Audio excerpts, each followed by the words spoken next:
आज की क्लास में बहुत ही बेहतरीन सवालों को हम लोग करने वाले हैं, वो भी बेहतरीन कॉन्सेप्ट के साथ, साथ में ट्रिक के साथ। तो पहला सवाल ये जो दिया गया है मेंसुरेशन का है, बहुत बेहतरीन सवाल है ये।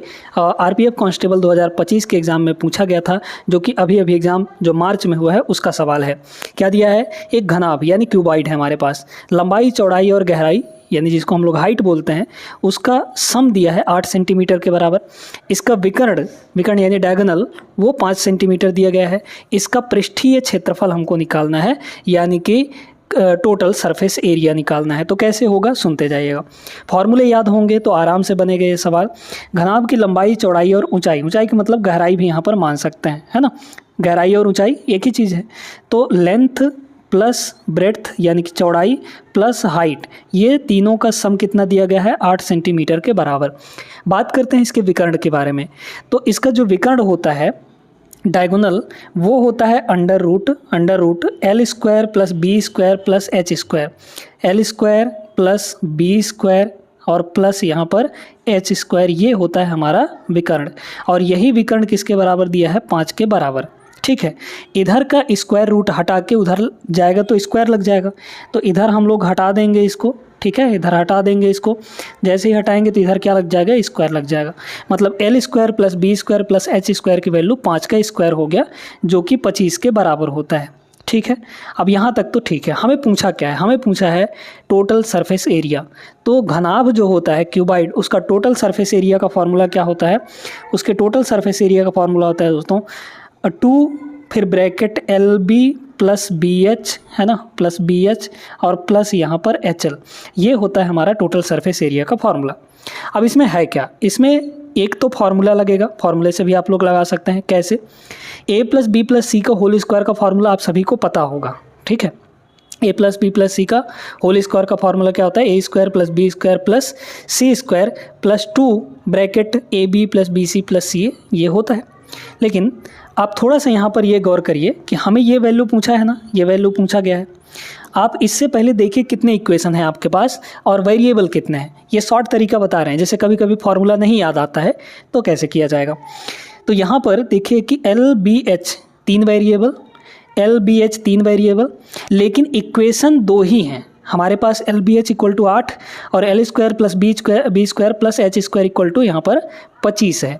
तो हमारे पास वेरिएबल 3 हैं लेकिन इक्वेशन 2 ही हैं। तो ऐसे हमारा काम नहीं चलता दोस्तों। एग्जैक्टली तीनों वेरिएबल की वैल्यू, एग्जैक्ट वैल्यू नहीं निकाला जा सकता। ठीक है, जैसे अगर अलजेब्रा की बात करें हम, तो अगर वेरिएबल ज़्यादा हो नंबर ऑफ इक्वेशन से, तो वहाँ पर वेरिएबल्स की एग्जैक्ट वैल्यू निकालना आसान नहीं होता है, मुश्किल होता है, नामुमकिन होता है, ऐसा समझ लीजिए। तो क्या किया जाए? यहाँ पर देखिए 3 वेरिएबल, दो ही इक्वेशन है, तो 2 इक्वेशन से 2 ही वेरिएबल निकल सकते हैं। तीसरा वेरिएबल एक्स्ट्रा है, उसको आप अपने से कुछ मान लीजिए, कोई भी वैल्यू अपने आप रख दीजिए। बस इतना ध्यान रखना है कि वो इक्वेशन अनडिफाइंड नहीं होना चाहिए, इस बात का बस ध्यान रखना है आपको। तो जैसे हम एक वेरिएबल को, किसी को भी, है ना, एक को 0 मान लेते हैं। 0 मानने से कोई फ़र्क तो पड़ेगा नहीं हमारा, मतलब जो इक्वेशन है वो अनडिफाइंड नहीं होगा 0 मानने से। 0 भी मान सकते हैं, 1 भी मान सकते हैं, आपकी मर्जी है। ठीक है, इसको हम 0 मानेंगे तो ये ख़त्म हो गया। h को 0 माने हैं तो ये भी ख़त्म हो गया। h को अगर 0 माने हैं तो ये भी ख़त्म हो जाएगा कि नहीं। और h को अगर 0 माने हैं तो ये भी ख़त्म हो जाएगा, क्योंकि इसकी भी मल्टीप्लाई हुई है। अब सुनिए, L प्लस बी का वैल्यू 8 है, L square plus B square का वैल्यू यहाँ पर 25 है। अगर हम L प्लस बी का होल स्क्वायर कर दें, L प्लस बी का होल स्क्वायर कर दें, तो इसका फॉर्मूला क्या बनेगा? L का स्क्वायर प्लस बी का स्क्वायर प्लस 2LB, है ना, 2LB वही तो बनेगा। हमें इसकी वैल्यू पता है, बताइए कितना है? L प्लस बी की वैल्यू 8 है, तो ये 8 का स्क्वायर यानी 64 हो जाएगा। L square plus B square, इतने की वैल्यू 25 है, देखिए, है ना। तो 25 इधर आके घट जाएगा, घट गया, इज इक्वल टू यहाँ बचा 2LB और 2 इंटू LB, क्योंकि ये तो सब 0 हो गए थे, 2LB इसी की वैल्यू हमको चाहिए था, बस और कुछ नहीं। इसमें से इसको घटा देंगे तो ये हो जाएगा आपका 9 5 14 और 5 में से 2 गया 3, यानी कि 39 is the correct answer, option number first. ठीक है, बाकी चाहे तो आप फॉर्मूले से भी लगा सकते हैं। A plus B plus C का whole square is equal to A square plus B square plus C square plus 2 bracket A B plus B C plus C A, ये फार्मूला होता है, नोट कर लीजिएगा। वहाँ से भी लगा सकते हैं। ये तब की कंडीशन के लिए बता रहे हैं जब आपको फॉर्मूला अगर नहीं पता है, भूल जाए, है ना, होता है कभी कभी। आगे चलते हैं सेकंड क्वेश्चन में। दूसरा क्वेश्चन देखिएगा, सिंप्लीफिकेशन का सवाल है, आराम से बन जाएगा, इसमें कोई दिक्कत नहीं है, बस आपको पॉइंट हटाते हैं आना चाहिए। ध्यान से समझिए इसको। पहले एक चीज़ ध्यान रखिएगा कि अगर डिनोमिनेटर का पॉइंट हटाते हैं, है ना, तो नीचे जीरो लगता है, और न्यूमरेटर का पॉइंट हटाएंगे ऊपर वाले का तो नीचे जीरो लगेगा, और नीचे का अगर पॉइंट हटाएंगे डिनोमिनेटर का तो ऊपर जीरो लगेगा। बस इतना ध्यान रखना है।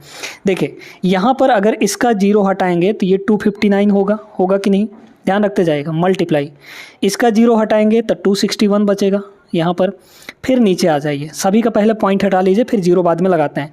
इसका पॉइंट हटाएंगे तो 7 बचेगा, इसका पॉइंट हटाएंगे तो 185, है ना, 185 मल्टीप्लाई, इसका पॉइंट हटाएंगे तो ये हो जाएगा 87।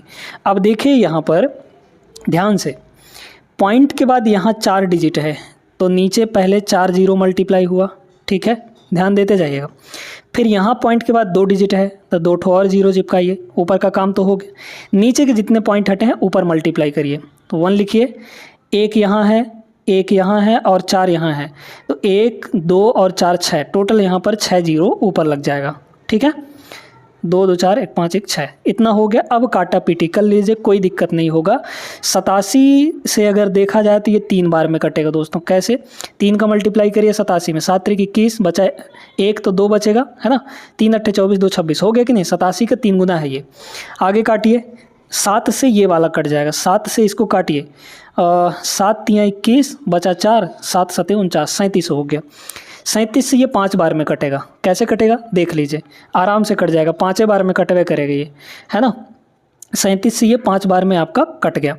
अब 3 2 5, 5 जीरो यहाँ है तो 5 जीरो इसमें भी खलास करिए, तो यहाँ बचा 10, तो 5 से ये आपका 2 बार में कट जाएगा, और 2 3 यहाँ पर हो गया 6, ठीक है। कितना हो जाएगा यहाँ पर? 6 के बराबर आ गया। समझ पाए? लेकिन ऑप्शन में तो 0.6 दिया है, यहाँ पर कुछ ना कुछ कहीं गड़बड़ी हुआ है दोस्तों। देखिए यहाँ 4, ये 2, तो 4 2 टोटल 6 नीचे होना चाहिए जीरो। 1 2 3 4 5, यहाँ 5 ही है, यहाँ एक और होगा, ठीक है, यहाँ पे एक और होगा, तो ये 6 जीरो से पूरा 6 जीरो कट जाएगा, मतलब यहाँ पर ये नहीं होगा। तो ऊपर है 3 और नीचे 5 बचेगा, ठीक है। तो यहाँ पर ऊपर 3, नीचे यहाँ पर 5 हो गया। क्लियर है? अब इसको क्या करिए, तो ये सीधे सीधे आ जाएगा 0 और बचा 30 हो गया, तो 5 छक्के 30 यानी कि 0.6 आ जाएगा। यहाँ पे थोड़ा सा मिस्टेक हो गया था, है ना, काउंट करने में, पॉइंट के बाद कितने डिजिट हैं वो काउंट करने में। Option number second is the correct answer. आगे चलते हैं क्वेश्चन नंबर 3 पर। देखते हैं ये वाला सवाल। प्रॉफिट लॉस और डिस्काउंट तीनों साथ में दिए गए हैं। यहाँ पर सूजी ने एक ड्रेस पर क्रय मूल्य से यानी खरीदी मूल्य से 50% अधिक अंकित कर दिया, है ना। फिर इसमें कह रहा है यदि वह अंकित मूल्य पर 30% की डिस्काउंट देती है तो ग्राहक 5250 रुपये का भुगतान करता है, तो क्रय मूल्य कितना होगा। सिंपल सा प्रश्न है। सूजी की ड्रेस का जो क्रय मूल्य है मान लीजिए कि 100 रुपया है, ठीक है, 100 रुपये है। उसने मार्क कितना किया? 50% बढ़ा के, तो 100 का 50% 50 से होगा, 50 इसमें बढ़ा दीजिए, तो 100 में 50 बढ़ाएंगे 150, तो 150 रुपये उसने अंकित किया, मार्क किया। इसके बाद 30% का डिस्काउंट दे दी, तो 150 का 30% कितना होगा? 15 3 45 रुपया हो जाएगा, ठीक है, 45 रुपये। तो 45 रुपये का 150 में 45 रुपये का डिस्काउंट दे दिया उन्होंने। भाई देखिए ना, 150 का 30% निकालेंगे तो 3/10 होता है 30%, 10 से ये जीरो कट जाएगा, 15 3 45 रुपये का डिस्काउंट मिल गया। तो 150 में 45 घटाएंगे कितना बचेगा? सामान कितने का हो गया? 105 रुपया का हो गया। मतलब यहाँ पर अगर देखा जाए तो इतना ही यूनिट उसने भुगतान किया है, उतना पेमेंट किया है, क्योंकि इतना का सामान हो चुका है डिस्काउंट देने के बाद। एक्चुअल में भुगतान कितना किया? 5250 रुपये। तो इसी 150 यूनिट की जो वैल्यू है वो कितनी है? 5250 रुपये है। 105 का 5 गुना यहाँ पर नहीं दिख रहा है, 525, 100 का 5 गुना 500 और 5 का 5 गुना 25, तो मतलब एक यूनिट की वैल्यू जो है वो कितनी हो गई यहाँ पर? 50 रुपया हो गया, क्योंकि 105 पंचे 125, 525 हो गया और जीरो है ही। एक की वैल्यू 50, क्रय मूल्य पूछा था, क्रय मूल्य कितना है यहाँ पर? 100 यूनिट, तो 100 की वैल्यू कितनी हो जाएगी? एक की वैल्यू 50, तो 100 की वैल्यू यहाँ पर 2 जीरो और चिपका दीजिए, 5000। Option number D is the correct answer. आगे चलते हैं 4th नंबर पे। देखते हैं 4th number question, time and work का है। बेहतरीन सवाल। जितेश और कमल किसी निश्चित कार्य को क्रमशः 7 और 16 दिनों में पूरा कर सकते हैं। उन्होंने एक साथ मिलकर कार्य करना शुरू किया। 2 दिन बाद कमल ने काम छोड़ दिया। इस टाइप का सवाल हम आपको बहुत ज़्यादा करवा चुके हैं दोस्तों, तो आपको कोई दिक्कत यहाँ पर नहीं होनी चाहिए। ठीक है, जितेश शेष काम को कितने दिन में पूरा करेगा? सबसे पहले देखिए कौन कौन है, 2 लोग, जितेश है ना, और कमल है। ये 7 दिन में पूरा कर सकता है और ये 16 दिनों में पूरा कर सकता है। टोटल वर्क निकालिए 7 और 16 का, यहाँ पर एलसीएम ले लीजिए। तो 16 सत्ते, क्योंकि 7 और 16 में कुछ और कॉमन नहीं है तो इनका एलसीएम मल्टीप्लाई ही आएगा। 16 सत्ते 112 होता है, तो 112 यहाँ पर हो गया। ये टोटल वर्क है, इतना ही काम हमें करना है। इफिशियंसी 112/7 करेंगे 16 आएगा, और 112/16 करेंगे 7 आएगा, क्योंकि 16 सत्ते 112 है ना। तो इफिशियंसी आ गई, मतलब कि एक दिन में कितना काम करेंगे ये दोनों, ये चीज़ निकल कर आ गया है। उन्होंने एक साथ मिलकर कार्य करना शुरू किया और 2 दिन बाद छोड़ दिया कमल ने। 2 दिन बाद न छोड़ा है, मतलब 2 दिन तक दोनों ने काम किया। एक दिन में दोनों कितना काम करेंगे, 16 और 7 यहाँ पर 23 है ना। एक दिन में 23 काम, तो 2 दिन में कितना काम कर लेंगे, 23 दूना 46। 46 काम 2 दिन में हो चुका है। बचा कितना काम है, टोटल 112 था, 112 में 46 घटाइए, 12 में से 6 गया 6, 10 में से 4 गया 6, ये हो जाएगा। 66 यूनिट काम बचा है हमारे पास। इस 66 यूनिट काम को अब कौन करेगा, सिर्फ जितेश करेगा, है ना, क्योंकि कमल ने तो छोड़ दिया। तो 66 यूनिट काम है हमारे पास। जितेश एक दिन में कितना काम कर रहा है, यहाँ पर जितेश एक दिन में 16 यूनिट काम कर रहा है। ठीक है, कितना काम कर रहा है, 16 यूनिट। तो डिवाइड बाई 16 कर दीजिए यहाँ पर, तो 66 बटे यहाँ पर 16 आ जाएगा।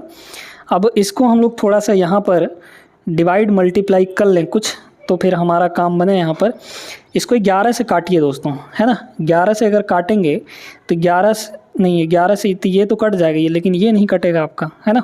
11 से ये आपका नहीं कटेगा। तो इसको हम थोड़ा शो करते हैं ना भाई। देखिए इसको अगर हम लोग यहाँ पर 6 से नहीं 2 से काट देते हैं।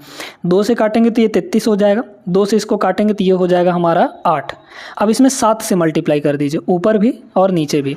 तो कितना हो जाएगा, ऊपर हो जाएगा 3 सत्ते 21, 3 सत्ते 21, 2 23, मतलब 231, और नीचे हो जाएगा यहाँ पर 8 सत्ते 56। तो इस तरीके से कर लेना है, क्योंकि यहाँ पे घुमा के दिया है थोड़ा सा। ऑप्शन नंबर फर्स्ट यहाँ पे करेक्ट हो जाएगा।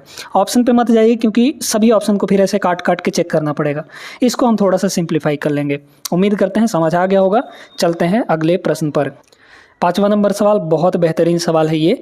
जब एक पोर्टेबल हार्ड डिस्क की कीमत 24% कम हो जाती है तो इसकी बिक्री जो है 35% बढ़ जाती है। कुल संप्राप्ति यानी कुल रेवेन्यू में नेट परिवर्तन कितना होगा, हमें चेंज निकालना है, बढ़ेगा या घटेगा, है ना। रेवेन्यू में कितना चेंजेस आएगा। तो देखिए सबसे पहले यहाँ पर देखते हैं कि प्राइस क्या चीज़ हो रहा है। प्राइस कम हो रहा है दोस्तों, 24% कम हो रहा है। 24% की फ्रैक्शन वैल्यू कितनी होती है, 24/100 करेंगे तो 4 से काटेंगे, या फिर हाँ 4 से कट जाएगा।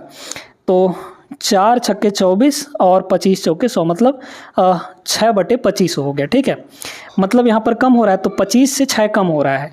तो पहले प्राइस, यहाँ पर देखिए प्राइस है, तो पहले प्राइस कितना था, 25 था। अब 25 में 6 कम होगा तो 19 हो जाएगा। ठीक है, ध्यान देते रहिएगा। फिर इसके बाद इसकी बिक्री जो है वो बढ़ जाती है, सेल इसका बढ़ जाता है। भाई प्राइस कम हुआ, जैसे ही प्राइस कम होगा तो लोग ज़्यादा खरीदने लगेंगे, बिक्री इसकी बढ़ गई, सेल बढ़ गई। 35% को अगर देखा जाए तो 7 पंजे 35 और 20 पंजे यहाँ पर 100, है ना भाई। 35/100 करेंगे तो 7/20 आएगा, मतलब 20 पर 7 बढ़ गया। तो यहाँ पर जो सेल है, सेल वो पहले 20 था, है ना, पहले 20 था, 20 पर 7 बढ़ जाएगा तो ये 27 हो गया। क्लियर है सभी को? ठीक है, अब बड़े ध्यान से समझिएगा।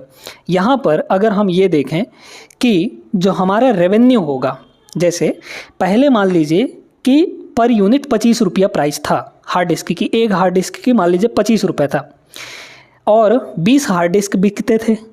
तो एक हार्ड डिस्क अगर 25 रुपये का है तो 20 हार्ड डिस्क बेचेंगे तो कितना रुपए का टोटल रेवेन्यू हमारे पास आएगा, 25 दूना 50 यानी 500 रुपये का। मतलब मल्टीप्लाई हमें करना पड़ेगा, यानी कि जो रेवेन्यू है, रेवेन्यू वो किसके बराबर होगा, प्राइस इनटू सेल, कितना हमारा आइटम बिक रहा है वही होगा ना।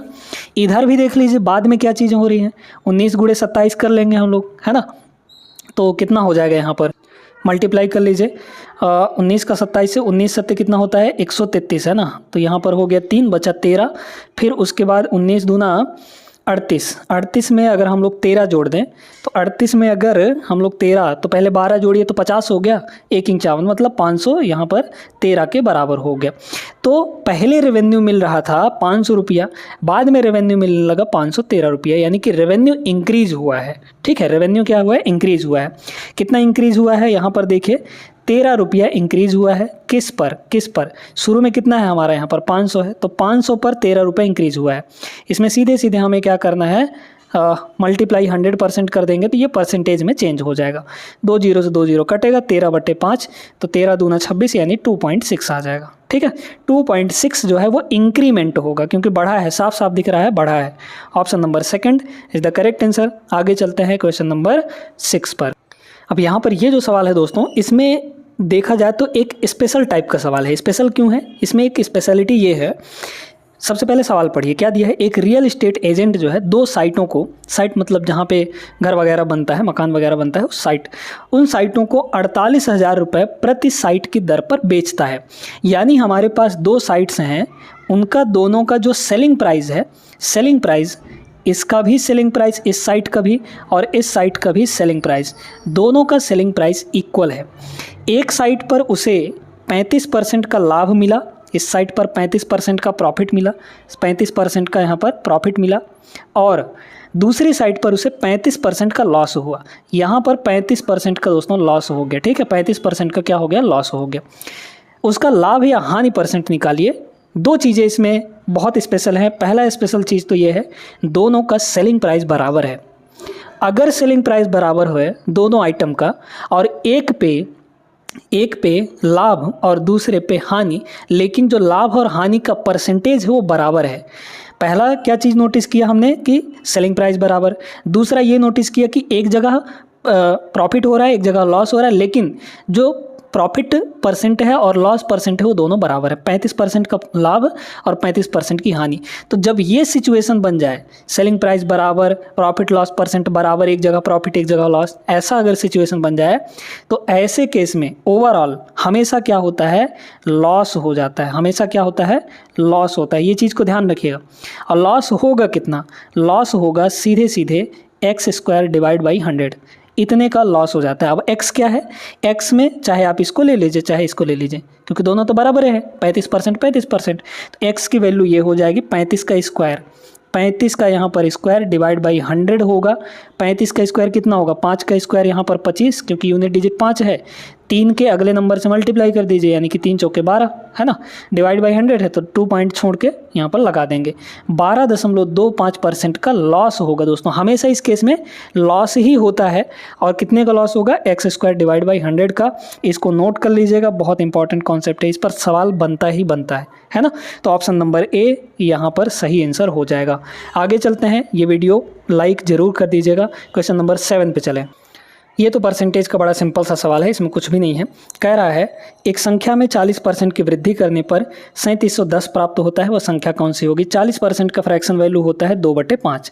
भाई 20% 1/5, तो 40% डबल है, 2/5 हो जाएगा कि नहीं? तो देखिए 40% बढ़ाया है ना, मतलब 5 पर 2 बढ़ाया है। 5 पर 2 बढ़ाएंगे तो 7 हो जाएगा संख्या, और संख्या एक्चुअल में हो कितना रहा है? यहाँ पर 3710 हो रहा है। बस 7 की वैल्यू 10, 3710, तो 1 की वैल्यू कितनी हो जाएगी? काट लीजिए, 7 से काटेंगे इसको तो कितना हो जाएगा? 7 पंजे 35 बचा 2, 7 तियाँ 21, 530 हो गया। हमें चाहिए क्या? संख्या चाहिए, तो संख्या ये वाला होगा, है ना, ओरिजिनल यही होता है। ठीक है, तो 5 यूनिट की वैल्यू निकाल लीजिए। 5 से इसमें मल्टीप्लाई कर देंगे, तो इसमें 5 से मल्टीप्लाई कर लीजिए, कितना हो जाएगा? 0 हो गया, 5 तियाँ 15, 5 पचम 25, 1 26, यहाँ पर 265 जीरो आ जाएगा। Option number first. ठीक है, आगे चलते हैं। बड़ा सिंपल सा सवाल था ये। अगला सवाल देखिएगा, ये बड़ा विचित्र सा सवाल है ना, बहुत अच्छे तरीके से इसको समझेंगे हम लोग। ये ज्योमेट्री का सवाल है दोस्तों। इस टाइप का सवाल ज्योमेट्री वाले क्लास में हम आपको करवा चुके हैं, है ना। क्या कह रहा है इस सवाल में? इस सवाल में ये कह रहा है कि PQRS एक समांतर चतुर्भुज है, पैरेललोग्राम है, ठीक है, जिसमें PX एस आर पर परपेंडिकुलर है और आर वाई जो है वो पी एस पर परपेंडिकुलर है। यहाँ पर डायग्राम नहीं बनाया हुआ था, डायग्राम आपको खुद बनाना पड़ेगा समझकर। ये डायग्राम तो हमने बनाया है, ठीक है। यदि पी क्यू 21 सेंटीमीटर है, पी एक्स 8 सेंटीमीटर है और आर वाई 12 सेंटीमीटर है, तो पी एस का मान निकालना है। पी से एस ये वाला साइड हमें चाहिए, ठीक है। इसमें एक कॉन्सेप्ट लगेगा, इस टाइप का सवाल हमें क्या दिया है, देखिए ये पहला परपेंडिकुलर है जो एस आर पर है, पी एक्स जो है वो एस आर पर परपेंडिकुलर है, कह रहा है ना, ठीक है। इसकी वैल्यू दी गई, इस परपेंडिकुलर की वैल्यू 8 दिया गया है। दूसरा परपेंडिकुलर आर से खींचा गया है वाई, आर वाई है ना, परपेंडिकुलर 90 डिग्री, ठीक है, जो कि पी एस पर है, ठीक है। इसकी जो लेंथ दी गई है वो आर वाई की वो 12 सेंटीमीटर दिया गया है। पी क्यू हमारा 21 सेंटीमीटर है, देख ही सकते हैं। हमें यहाँ पर लगाना है इसके एरिया का फॉर्मूला। एरिया क्या होता है, समांतर चतुर्भुज का जो एरिया होता है वो होता है बेस इंटू हाइट, ठीक है। अगर हम देखें तो एस आर को अगर बेस मान लें तो इस बेस के अकॉर्डिंग ये हमारा हाइट बनेगा पी एक्स, है ना। लेकिन अगर वहीं पर हम पी एस को बेस मान लें, पी से एस को बेस मान लें, तो इस बेस के अकॉर्डिंग ये वाला हाइट बनेगा। अब दोनों तरीके से अगर हम लोग एरिया निकालेंगे तो हमारा एरिया तो दोनों का बराबर होगा, क्योंकि एक ही पैरेललोग्राम का एरिया है ना, लेकिन दो तरीके से निकल रहा है तो बराबर होगा, ठीक है। समझ पाए कि नहीं? अब सुनिएगा यहाँ पर, देखिए दोस्तों, एस से आर ये बेस है हमारा। अगर पी क्यू 21 है तो एस आर भी 21 ही होगा, क्योंकि आमने सामने एक साइड से इक्वल होते हैं, पैरेललोग्राम है ये। तो एस आर ये हो गया हमारा बेस, बेस इंटू हाइट होता है एरिया इसका। तो पहले इसको बेस मानकर इसका एरिया लिखते हैं। बेस कितना है 21 इंटू हाइट, हाइट कितना हो जाएगा पी एक्स, जो कि 8 के बराबर है। यही एरिया दूसरे तरीके से निकालिए और दोनों एरिया को बराबर कर दीजिए। यहाँ पे हो जाएगा पी एस, मतलब बेस अब की बार क्या है पी एस और मल्टीप्लाई यहाँ पर हाइट। अब की बार हाइट ये वाला बनेगा वाई से आर तक, जो कि 12 है। बस हमारा काम हो गया। 4 से काटिए, 4 तियाँ ये हो जाएगा 12, इसको 4 से काटेंगे 4 दूना 8, 3 से ये कटेगा 7 बार में, 7 दूना यहाँ पर हो गया 14। तो 14 की वैल्यू यहाँ पर पी एस है, मतलब पी एस की वैल्यू 14 आ जाएगी, जो कि हमें पूछा गया था। Option number first is the correct answer. बहुत बेहतरीन सवाल था, मतलब घुमाने वाला सवाल था ये। इस सवाल को देखिए, अब ये सवाल इतना लंबा चौड़ा है कि समझ ही नहीं पाएंगे इसमें करना क्या है ना, लेकिन है बहुत आसान। एक विक्रेता के पास एक प्रकार के 120 किलो चावल है, पहले टाइप का, दूसरे टाइप के 160 किलो चावल हैं, तीसरे टाइप के 210 किलो चावल हैं। वह तीनों प्रकार के चावलों को बराबर धारिता वाले थैलों में भर कर बेचना चाहता है। ऐसे एक थैले की अधिकतम मैक्सिमम कैपेसिटी कितनी होगी? एक थैले की मैक्सिमम वर्ड आ गया ना। यहाँ पर पहले प्रकार का चावल है 120 किलो, दूसरे प्रकार का चावल है 160 किलो, तीसरे प्रकार का चावल है यहाँ पर 210 केजी दोस्तों, ठीक है। ध्यान से समझते जाइएगा। मैक्सिमम धारिता मतलब हमें एक ऐसा थैला बनाना है जिसकी कैपेसिटी मैक्सिमम होनी चाहिए और उस मैक्सिमम कैपेसिटी वाले थैले से हम सभी को माप सकें इक्वली, ठीक है। तो ऐसे में हम लोग क्या करेंगे, सीधे HCF ले लेंगे, है ना, हाईएस्ट कॉमन फैक्टर ले लेंगे। हाईएस्ट कॉमन फैक्टर सबसे पहले तो कॉमन इसमें क्या दिख रहा है 10, यहाँ भी 0 है, यहाँ भी 0, यहाँ भी 0। 10 को मान लीजिए हमने कॉमन ले लिया, तो यहाँ क्या बचा 12 बचा, यहाँ बचा 16 और यहाँ बचा 21। क्या इनमें और कुछ कॉमन है? 12 होता है 3 गुणे 4, ये होता है 4 गुणे 4, ये होता है 3 गुणे 7। 3 इसमें है लेकिन इसमें नहीं है, ठीक है। 4 इसमें है लेकिन इसमें 4 नहीं है। 7 इसमें है, इसमें नहीं है, इसमें नहीं है। तो मतलब इसके अलावा 10 के अलावा कुछ भी कॉमन नहीं है।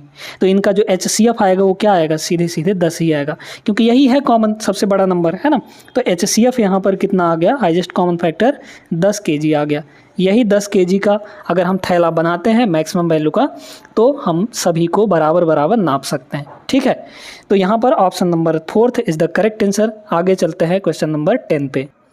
अगला सवाल देखिएगा, बड़ा इंटरेस्टिंग सा सवाल है ये। इसमें क्या कह रहा है? इसमें कह रहा है आपको 2 अंकों वाली कितनी संख्याएं 5 से कटेंगी? 2 अंकों वाली, सीधे सीधे 2 अंकों वाली। 2 अंकों वाली, तो यहाँ पर अगर देखा जाए तो 2 अंक की पहली संख्या जो 10 से कटने वाली है वो कौन सी होगी? 2 अंकों की पहली संख्या जो 10 से कटने वाली है वो होगी दोस्तों 10, है ना। 10 जो है 5 से कटने वाली पहली संख्या है 2 अंकों की। इसके बाद 2 अंकों की मैक्सिमम नंबर जो होगी वो कौन सी होगी बताइए? तो मैक्सिमम नंबर यहाँ पर 99 होगी, है ना। लेकिन ये मैक्सिमम नंबर है, ये नहीं कटेगा, ये 5 से नहीं कटेगा, ठीक है। तो 2 अंकों वाली हमने शुरू की लिख ली और लास्ट की लिख ली। 2 अंकों वाली सबसे पहली संख्या 10 होगी और 2 अंकों वाली लास्ट संख्या जो है होगी वो 99 होगी, क्योंकि 100 पे जाएंगे तो वो 3 अंक का बन जाएगा, 3 डिजिट का हो जाएगा। अब हमें क्या करना है, इनसे कटने वाली संख्या 5 से कटने वाली संख्या निकालनी है। तो आपको सीधे सीधे क्या करना है, देखते जाइए। यहाँ पर सीधे देखिएगा, बड़े ध्यान से समझिएगा। अगर हम दोस्तों 1 से लेकर 100 तक में देखें, 1 से लेकर 100 तक में, है ना, तो कितनी संख्याएं ऐसी होंगी जो 5 से कटेंगी। टोटल 100 नंबर है, 100 को डिवाइड कर दीजिए किससे, 100 को डिवाइड कर दीजिए यहाँ पर आप देखेंगे तो यहाँ पर 5 से डिवाइड कर देंगे, क्योंकि 5 से कटने वाला पूछा है, तो कितना आ जाएगा, एग्जैक्टली 20 आ जाएगा। मतलब अगर देखा जाए तो 1 से लेकर 100 तक में 20 संख्याएं हैं जो 5 से कटेंगी। अब देखिए हमें 2 अंक का चाहिए, 2 अंक का चाहिए, तो इसमें तो 100 भी आ गया है, तो एक तो 100 को हटाइए क्योंकि 100 हमारे कैटेगरी में नहीं आता। तो 20 में से पहले एक ठो घटा दीजिए 100 को, 20 नंबर टोटल हुए, 100 को निकाल दीजिए। और 1 से 100 तक लिए हैं ना, तो उसमें तो 5 भी आएगा, लेकिन 5 हमारा 1 डिजिट का होता है, तो उसमें एक और घटाइए, 5 को भी निकाल दीजिए, है ना। तो हमारे पास टोटल कितने बचे, 20 में से 2 निकल गए, यानी कि 18 संख्याएं बचेंगी जो 5 से कटेंगी और 2 अंक की होंगी। 5 हमारा 1 अंक का था, क्योंकि वो 5 से कट जाता है, तो 5 1 अंक का था, और जो 100 था वो 3 अंक का था। हमें लेना था सिर्फ और सिर्फ 2 अंक वाली, तो 1 अंक वाला भी घटा दिए, 3 अंक वाला भी घटा दिए, आ गया हमारे पास जो बचा है वो 2 अंक वाले। 18 संख्याएं होंगी, ऑप्शन नंबर 3 होगा। अच्छा सवाल था ये, आगे चलते हैं। इस सवाल को देखिए दोस्तों, इस टाइप के सवाल को ना अंदर से सॉल्व करना स्टार्ट करते हैं, बाहर से बिल्कुल नहीं, बाहर से करेंगे कन्फ्यूज आ जाएंगे। यहाँ पे दिया है √49, इसकी वैल्यू कितनी होती है, 7 होती है ना। 49 का वर्गमूल 7, 7 में 57 जोड़ेंगे तो कितना आएगा, यहाँ पर 64 आ जाएगा। 64 का वर्गमूल कितना हो जाएगा, 8 हो जाएगा। मतलब इस ब्रैकेट तक हमारा 8 हो गया। 8 जुड़ेगा 8 से तो 16 हो जाएगा, तो 16 का वर्गमूल कितना होता है, यहाँ पर 4 हो जाएगा, है ना। वर्गमूल लगा हुआ है तो 4 हो गया। फिर यहाँ पर देखिए कि इस 4 से अगर देखा जाए तो यहाँ पर 4 + 32 36 हो जाएगा। तो 36 जो है, 36 का वर्गमूल, अब यहाँ तक देखिए 36 का वर्गमूल कितना हो गया, 6 हो गया। ये 6 जुड़ेगा 3 में तो 9 हो जाएगा, और 9 पूरे का वर्गमूल, तो 9 का वर्गमूल कितना होगा, 3। Option number 4 is the correct answer, 3 इसका आंसर आएगा। ओरली कर सकते हैं इसको, लिखने की ज़रूरत इसमें नहीं पड़ती है। आगे चलिए देखते हैं यहाँ पर कौन सा सवाल है, क्वेश्चन नंबर 12, है ना। क्या दिया गया है इसमें, 2 संख्याओं x और y का अनुपात ये दिया गया है। इन दोनों संख्याओं का एलसीएम इतना दिया गया है। y का मान x से कितना अधिक है, y का मान x से कितना अधिक है। अगर देखा जाए यूनिट में तो 5 यूनिट अधिक है y से, तो 5 यूनिट अधिक है, इसका मतलब 5 का मल्टीपल होगा। अब 5 के मल्टीपल तो सारे हैं, तो इससे नहीं पता चलेगा, है ना, प्रॉपर तरीके से हमको करना पड़ेगा। देखिए यहाँ पर अनुपात जो दिया है संख्याओं का वो 8 और 13 दिया है ना, 8 और 13 दिया गया है। हमें बोला है एलसीएम 832 है, एलसीएम कितना दिया है, 832 के बराबर दिया गया है। तो हम लोग यहाँ पे डायरेक्ट क्या करते हैं, अनुपात का एलसीएम ले लेते हैं, रेशियो का एलसीएम ले लीजिए। 8 और 13 में क्या कुछ कॉमन है, नहीं है ना, तो यही इसका मल्टीप्लाई ही इनका एलसीएम हो जाएगा। तो 13 × 8 = 104, है ना, 13 × 8 = 104, एलसीएम आ गया 104, लेकिन एक्चुअल वाले एलसीएम कितने दिया है, 832 दिया गया है ना, 832। 8 गुना है 104 का, 8 गुना यहाँ पर 832 हो जाएगा, मतलब 1 की वैल्यू यहाँ पर 8 हो गई। हमें क्या चाहिए, हमें यहाँ पर चाहिए, देखिए कि कितना ज़्यादा है। तो बताइए y जो है ये y की वैल्यू है, ये x की वैल्यू है, तो y x से कितना ज़्यादा है, 5 यूनिट ज़्यादा है, 5 यूनिट ज़्यादा है। 1 की वैल्यू 8 है, तो 5 की वैल्यू जितना ज़्यादा है उसकी वैल्यू निकाल लीजिए। 5 की वैल्यू कितनी हो जाएगी, 8 × 5, यानी कि हो गए यहाँ पर 40। आ गया ना आंसर, ऑप्शन नंबर 1। ठीक है, चलते हैं अगले सवाल पे। ये सवाल टाइम एंड डिस्टेंस का है। एक व्यक्ति एक यात्रा 22 घंटे में पूरी करता है। वह यात्रा का पहला 1/3 भाग 15 kmph से और शेष दूरी यहाँ पर 45 kmph की चाल से चलता है। उसकी यात्रा की कुल टोटल दूरी यहाँ पर हमें निकालनी है। ठीक है, बड़े ध्यान से समझिएगा। टोटल दूरी यहाँ पर अपने से कुछ ना कुछ मान लीजिए। ठीक है, अपने से यहाँ पर कुछ ना कुछ मान लेंगे, या फिर मत मानिए, हम लोग यहाँ पर टोटल डिस्टेंस है ना निकाल रहे हैं। तो देखिए टोटल डिस्टेंस यहाँ पर d मान लीजिए। तो d का 1/3 भाग 15 के स्पीड से चलता है, तो d का 1/3 कितना हो जाएगा, d/3। इसको वो 15 के स्पीड से तय करता है, और बचा कितना, 1/3 तो निकल गया, बचा 2/3 यानी कि 2/3। 2d/3 इतना जो दूरी है किस स्पीड से तय करता है, यहाँ पर 45 की स्पीड से। हमें देखना है यहाँ पर टोटल टाइम दिया है, तो टोटल टाइम लिख लीजिए, दोनों जगह का टाइम इक्वल टू क्या होता है, डिस्टेंस अपॉन स्पीड। पहला डिस्टेंस कितना है यहाँ पर देखिए d/3 है ना, ये डिस्टेंस अपॉन स्पीड कितने की है 15 की, तो यहाँ पर हो गया 15 प्लस ये पहला टाइम हुआ d/3 को कवर करने में जो टाइम लगा वो। दूसरा दूरी कितना है 2d/3, 2d/ यहाँ पर 3। अब इसको किस स्पीड से तय कर रहा है यहाँ पर 45 की स्पीड से, तो ये हो जाएगा 45 distance upon speed. Total time हमें लग कितना रहा है 22 घंटे का, तो ये हो गया 22 है ना। यहाँ पर 3 × 45 है, यहाँ पर भी 3 × 15 है, तो इसको भी आप लोग 3 से मल्टीप्लाई कर लीजिए ताकि ये भी 3 × 45 बन जाए। ठीक है, 3 × 45, 3 × 45, नीचे के डिनोमिनेटर सेम हो गया, तो 3 गुणा यहाँ पर 45 LCM, ऊपर तो वही रहेगा 3D और 2D, 3D + 2D यानी 5D आ जाएगा। 5D की वैल्यू यहाँ पर 22 के बराबर, 5 से काटेंगे ये हो जाएगा 9, और 9 × 3 = 27, 27 × 22 हो जाएगा। ठीक है, या फिर डायरेक्टली मल्टीप्लाई कर लीजिए, तो D की वैल्यू यहाँ पर कितनी हो जाएगी 22 × 3 = 66 और गुणे यहाँ पर 9 है ना, तो 9 × 6 = 54 है ना, बचा 5, 9 × 6 = 54, 54 और 5 यहाँ पर 59 हो जाएगा। ठीक है, तो 594 option number 3 is the correct answer. आसान सा था, ज़्यादा कठिन नहीं था। आगे चलते हैं, अगला सवाल देखते हैं, प्रॉफिट एंड लॉस का है। बड़ा सिंपल सा प्रश्न है ये, इसमें कुछ नहीं करना। एक दुकानदार ने एक वस्तु 400 में खरीदी, ठीक है, 400 रुपये का खरीदा। फिर देखिए उसने इसे 25% के लाभ पर बेच दिया। फिर खरीदार ने, जो खरीदा था, जिसको बेचा गया था, जिसने खरीदा, खरीदार ने इसे 10% की हानि पर किसी अन्य व्यक्ति को बेच दिया। वस्तु का अंतिम विक्रय मूल्य बताना है। 25% मतलब 25% के लाभ पर बेचेगा, यानी कितने में बेचेगा 125% में, तो 125% लिख लीजिए, 125% यानी डिवाइड बाई यहाँ पर 100। ठीक है, तो जो पहला खरीदार तो ये था, मतलब जो जिसने खरीदा था 400 में, दूसरे को बेचा तो दूसरा ये बना। फिर इसने क्या किया कि अगले को बेच दिया, किसी अन्य व्यक्ति को यहाँ पर, तो अंतिम विक्रय मूल्य हमें बताना है। तो देखिए इसने खरीदा कितने में, यहाँ पर 400 में, 400 में खरीद कर 25% का प्रॉफिट लेके इसको दे दिया, तो 25% का प्रॉफिट यानी 125% का हो जाएगा। तो यहाँ पर हो गया हमारा, मतलब वस्तु यहाँ पर पहुँच चुका है और वैल्यू हमारी इतनी हो चुकी है। अब कह रहा है खरीदार ने इसे 10% की हानि पर बेचा, तो 100% का सामान 10% की हानि यानी कितना में बेचेगा 90% में, 100 - 10 90%, तो 90% का सामान हो गया, इसके पास पहुँच गया। ठीक है, अंतिम विक्रय मूल्य यही वाला बनेगा, तो बस इसको काटा छाँटा कर लीजिए। 2 0 से 2 0 कट जाएगा, फिर यहाँ पर 1 0 से ये 1 0 कट गया, बाकी मत काटिए, वैसे काटना चाहे तो काट सकते हैं। 5 दूना ये हो जाएगा 10, 5 से काटेंगे 25 × 5 = 125, 2 से ये कटेगा 2 बार में, और 25 दूना 50, 50 9 × 5 = 45, 450 आ जाएगा। सीधे सीधे आ गया हमारा आंसर, ऑप्शन नंबर 3 होगा। क्लियर है। पहला जो सवाल दिया है बहुत बेहतरीन सवाल है, एसआई का सवाल है, सिंपल इंटरेस्ट का। देखिए 2 बैंक ए और बी क्रमशः 3.5% और 6% वार्षिक दर पर ऋण देते हैं, यानी कि ब्याज देते हैं। ठीक है, फिर यहाँ पर कह रहा है डेविड प्रत्येक बैंक से 3,60,000 रुपये की राशि उधार लेता है। 3 वर्ष बाद डेविड द्वारा दोनों बैंकों को भुगतान की गई साधारण ब्याज की राशियों का धनात्मक अंतर निकालना है दोस्तों। ठीक है, ब्याज का अंतर देखना है। अब आप सबसे पहले यहाँ पर देखिए, क्या यहाँ पर दोनों बैंकों से लिए गए धनराशि में कोई अंतर है क्या? नहीं है, क्योंकि प्रत्येक बैंक से 3,60,000 रुपये की राशि ली जा रही है ऋण के तौर पर, यानी कि यहाँ पर उधार। ठीक है, फिर यहाँ पर क्या इनके वर्ष में कमी है? नहीं, टाइम में कोई कमी नहीं है। दोनों बैंकों में भी 3-3 साल का यहाँ पर देखा जा रहा है, 3 वर्ष बाद, है ना, दोनों बैंकों से। सिर्फ अंतर इसमें है कि भाई रेट में, है ना, तो हमारे पास जो अंतर आएगा वो सिर्फ किस में आएगा? रेट में अंतर आएगा, बाकी सारी चीज़ें बराबर रहेंगी।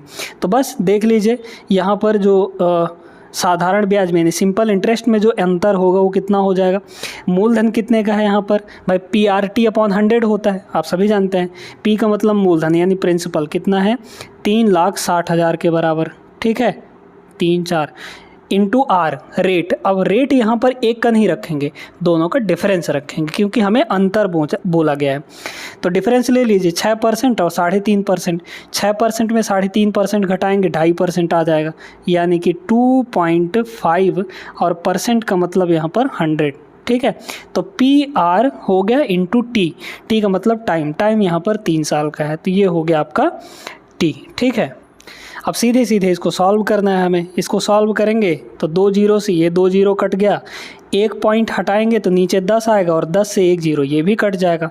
अब इसको सीधे सीधे मल्टीप्लाई कर लीजिए, कितना आ जाएगा यहाँ पर देखिएगा, यहाँ पर आ जाएगा ये तो 360 हुआ है ना, ये या फिर ऐसे कर लीजिए ना, 3 का यहाँ मल्टीप्लाई करिए तो 36 दूना 72 और 3 छक्के 18 जीरो हो गया, 3 छक्के 18 का 8 हासिल 1 3 3 9 1 10 मतलब कि 108 और मल्टीप्लाई यहाँ पर 25 है, हम लोग मल्टीप्लाई कर लेंगे कितना होगा, ये तो हो जाएगा 0 और 25 अट्ठे 200, 200 का मतलब 0 फिर 20 आ गया, फिर यहाँ पर 25 सुंदम सुंद ये 0 आ जाएगा, 25 एकम 25 2 27, तो 2700 ऑप्शन नंबर 27,000 ऑप्शन नंबर 3 यहाँ पर करेक्ट आंसर होगा। आई होप सभी लोग समझ गए होंगे। ये डायरेक्ट तरीका है, जब भी आपको किसी में अंतर ना दिखे, मूलधन में कोई अंतर नहीं है, टाइम में कोई अंतर नहीं है, सिर्फ अंतर किस में है, यहाँ पर इंटरेस्ट रेट में, ठीक है। तो ऐसे करना है। आगे चलते हैं प्रश्न नंबर 2 पर। दूसरा सवाल यहाँ पर देखिएगा, अगर आप सिंपल सा फॉर्मूला जाते हैं टाइम एंड डिस्टेंस का तो इस सवाल को लगा लेंगे। टाइम एंड डिस्टेंस का सिंपल सा फॉर्मूला क्या होता है, speed equal to distance upon time, बस यही फॉर्मूला आपका लगेगा ही, है ना, डिस्टेंस अपॉन टाइम हो जाता है। हमें क्या चाहिए देखिएगा, 55 किलोमीटर की चाल से चलने वाली एक बस 8 घंटे में एक यात्रा पूरी कर लेती है, मतलब जितना भी दूर चलना था उसको चल ली। 20 घंटे में उसी दूरी को तय करने के लिए बस को किस चाल से चलनी पड़ेगी, हमें यहाँ पर चाल निकालनी है। कैसे होगा देखिएगा, चाल इक्वल टू होता है डिस्टेंस अपॉन टाइम। डिस्टेंस कैसे निकलेगा, अब डिस्टेंस इक्वल टू हो जाएगा स्पीड इंटू टाइम। भाई 55 की स्पीड से चल रही है और उस दूरी को 8 घंटे में पूरा कर रही है ना, तो 55 की स्पीड से यानी स्पीड इंटू टाइम, ये क्या हो जाएगा, हमारा डिस्टेंस निकल जाएगा, ठीक है। ये हो गया डिस्टेंस। अब इस डिस्टेंस में डिवाइड बाई टाइम करेंगे यानी कि 20 घंटा, तो हमारे पास क्या निकल जाएगा, चाल निकल जाएगा यानी स्पीड निकल जाएगा। काटा पीटी कर लीजिए, 4 से कटेगा, यहाँ पर हो जाएगा 4 दूना 8, 4 से ये कटेगा, 4 पंचे 20, 5 से ये कटेगा, ये हो जाएगी 11, 11 दूना यहाँ पर 22, तो 22 kmph जो है वो चाल आ जाएगी। अगर 20 घंटे में दूरी तय करनी है तो 22 के स्पीड से चलना पड़ेगा। Option number 2 is the correct answer. आगे चलिए अगला क्वेश्चन देखते हैं। ये भी टाइम एंड डिस्टेंस का ही सवाल है। आपको इसमें औसत चाल निकालना है, एवरेज स्पीड निकालना, वो भी मीटर पर सेकंड में, ठीक है। एक दौड़ में एक एथलीट पहले चक्कर में 366 मीटर की दूरी 61 सेकंड में कवर करता है। वह समान लंबाई यानी कि इतना ही 366 मीटर ही का दूसरा चक्कर 183 सेकंड में तय करता है। एथलीट की एवरेज स्पीड क्या होगी। एवरेज स्पीड का फॉर्मूला क्या होता है, total distance upon total time, ठीक है, टोटल टाइम, ये होता है हमारा एवरेज स्पीड। क्लियर है सभी को। चलिए अब यहाँ पर लगा लेते हैं तो कितना हो जाएगा आंसर हमारा। टोटल डिस्टेंस बताइए। देखिए यहाँ पर पहला जो चक्कर है वो 366 मीटर का था, जो कि यहाँ पर कितने सेकंड में, 61 सेकंड में तय कर रहा है। समान लंबाई उतनी ही दूरी, तो 2 चक्कर लगाया वो, है ना, मतलब 366 प्लस 366 यानी कि 366 का डबल दूरी हो गया, है ना। 2 चक्कर लगाया तो 366 का डबल, ये हुआ टोटल डिस्टेंस। अब टोटल टाइम हमें लिखना है। पहले में टाइम कितना लगा, देखिए पहले में टाइम लगा यहाँ पर आपका 61 सेकेंड, प्लस दूसरे चक्कर में यहाँ पर कितना लगा 183 सेकेंड, ये हो जाएगा, आ गया हमारा आंसर, है ना। कितना हो जाएगा, ऊपर तो यही रहेगा, नीचे आपका कितना होगा जुड़ के, ये दोनों जुड़ के कितने हो जाएंगे, 3 1 4 और 18 और 6 ये हो जाएगा 224, ठीक है, 24 हो जाएगा। देखिए 2 से इसको काटेंगे तो 122 आ जाएगा, ये हो गया 122 और 122 का जस्ट 3 गुना ये है हमारा 366, कट गया 3 बार में, तो ऑप्शन नंबर सी यहाँ पर करेक्ट हो जाएगा। 3 सेकंड आ जाएगा, 3 मीटर पर सेकंड। क्लियर है ना। आगे चलते हैं। चौथा सवाल यहाँ पर देखते हैं। ये भी मज़ेदार सवाल है जो कि पूछा गया है एवरेज से। 5 संख्याओं का टोटल दिया है 655। पहले 2 संख्याओं का एवरेज 76 है और तीसरी संख्या 110 है, तो बाकी की 2 संख्याओं का एवरेज क्या होगा। बहुत सिंपल सा प्रश्न है। यहाँ पर टोटल 5 संख्याएं हैं दोस्तों, 1 2 3 4 और 5, 5 संख्या हैं। तीसरा संख्या आपको दिया गया है, तीसरा संख्या कितना है 110 के बराबर है ये वाला। इन दोनों का जो एवरेज है, अब आप जानते हैं कि जो एवरेज होता है, एवरेज वो क्या होता है, सम अपॉन नंबर, ठीक है, सम ऑफ डाटा, जितने भी डाटा दिए हैं उनका sum divide by number of data, यही ना होता है। तो अगर हम यहाँ से सम देखें, टोटल देखें सम, तो कितना हो जाएगा एवरेज इनटू नंबर, है ना, यानी कितने हुए हैं। तो देखिए कह रहा है दो संख्याओं का एवरेज 76 है, तो इन दो संख्याओं का एवरेज तो 76 हो गया, ठीक है, हमें टोटल निकालना है। तो दो संख्याएं हैं तो 2 से मल्टीप्लाई कर दीजिए, तो 76 दूना कितना हो जाएगा, 6 दूना 12 और 7 दूना 14, मतलब 152, ठीक है, 152 हो गया। तो पहले दो का टोटल 152 है, तीसरा संख्या 110 दिया गया है, हमें सबका टोटल 655 दिया है। तो इस 655 में से इन तीनों संख्याओं का टोटल घटा दीजिए। तो कितना घटा देंगे हम लोग, 155 प्लस 110, इनको घटाइए, 155 और 110 कितना हो जाएगा, 262 हो जाएगा। तो इस 262 को घटा दीजिए, तो कितना आ जाएगा यहाँ पर, ये हो गया 3 और 5 में से 6 गया, मतलब 15 में से 6 गया 9 हो जाएगा, है ना, 9 6 15, ठीक है, 5 में से 2 गया यहाँ पर 3, 393। इन दो का जो टोटल है वो कितना आ गया, 393 आ गया। 393 को हम लोग नंबर से डिवाइड कर देंगे, क्योंकि दो ही नंबर है, नंबर से डिवाइड करेंगे तो हमारा आ जाएगा यहाँ पर एवरेज। हमें क्या पूछा था, बाकी के दो का एवरेज पूछा था, निकाल लीजिए। अब चूँकि देखिए लास्ट में हमारा क्या है, यहाँ पर 3 है ना, मतलब ऑड नंबर है, तो ये पॉइंट तो आएगा, कितना आ जाएगा, देखिए 2 1 कम 2, ठीक है, फिर बचा 1 तो 19 हो गया, 2 9 18, फिर बचा 1 तो यहाँ पर 13 हो गया, 2 छक्के 12, मतलब 196.5 आ जाएगा। कहाँ है, ऑप्शन नंबर सी में, ये करेक्ट हो जाएगा। आगे चलते हैं, चलिए देखते हैं यहाँ पे 5वां सवाल, बहुत अच्छा प्रश्न है ये, घातांक और करणी का सवाल है, घातांक का एक्चुअली सवाल है। इसमें क्या है, 1/7 की पावर 4 है, फिर यहाँ पर 1/9 की पावर -4 है, 1/5 की पावर -4 है। तो अब यहाँ पर आप थोड़ा सा ये समझिएगा कि भाई जैसे हमारे पास a/b है, ठीक है, बड़े ध्यान से समझना है, इसका पावर कुछ भी है, मान लीजिए m है, लेकिन जैसे ही हम इसको बदलेंगे यानी b/a करेंगे, जैसे b/a करेंगे मतलब उल्टा करेंगे, तो जैसे ही उल्टा करेंगे तो हमारे पावर का जो साइन है वो चेंज हो जाएगा। मतलब अगर पॉजिटिव रहेगा तो नेगेटिव बन जाएगा, नेगेटिव रहेगा तो पॉजिटिव बन जाएगा, ये होता है, ठीक है। अब वही कॉन्सेप्ट यहाँ पर भी लगेगा, हमें इस पावर को पॉजिटिव बनाना है तो इसको उल्टा करना पड़ेगा, ठीक है। तो 1/7 है तो 7/1 कर दीजिए, 7/1 का मतलब 7 होता है, और जैसे ही इसको उल्टा करेंगे इसका पावर का साइन चेंज हो जाएगा, मतलब +4 हो जाएगा। प्लस यहाँ देखिए ये हो जाएगा 9/1 यानी 9 का पावर 4 हो गया, प्लस यहाँ पर देखिए 5 है तो 5 का पावर यहाँ पर कितना हो जाएगा, 4 हो जाएगा कि नहीं। अब इसमें यूनिट डिजिट लगाइए दोस्तों, पूरा सॉल्व करने की ज़रूरत बिल्कुल भी नहीं है। 7 की पावर 4 है, 7 की पावर 4 है तो 7 की पावर 4 का मतलब क्या, 7 गुना 7 गुना 7 गुना 7, है ना। 7 का स्क्वायर करेंगे तो 9 आएगा इकाई अंक, इसमें भी यूनिट डिजिट 9 आ जाएगा, तो 9 गुणे 9 करेंगे, यूनिट डिजिट कितना आ गया, 1 आ गया, तो इसका यूनिट डिजिट कितना होगा, 1 के बराबर होगा। अब इसमें देखें 9 है, ठीक है, 9 है तो 9 इंटू 9 करेंगे, ठीक है। फिर यहाँ पर 9 इंटू 9 करेंगे, सॉरी 9 इंटू 9, है ना।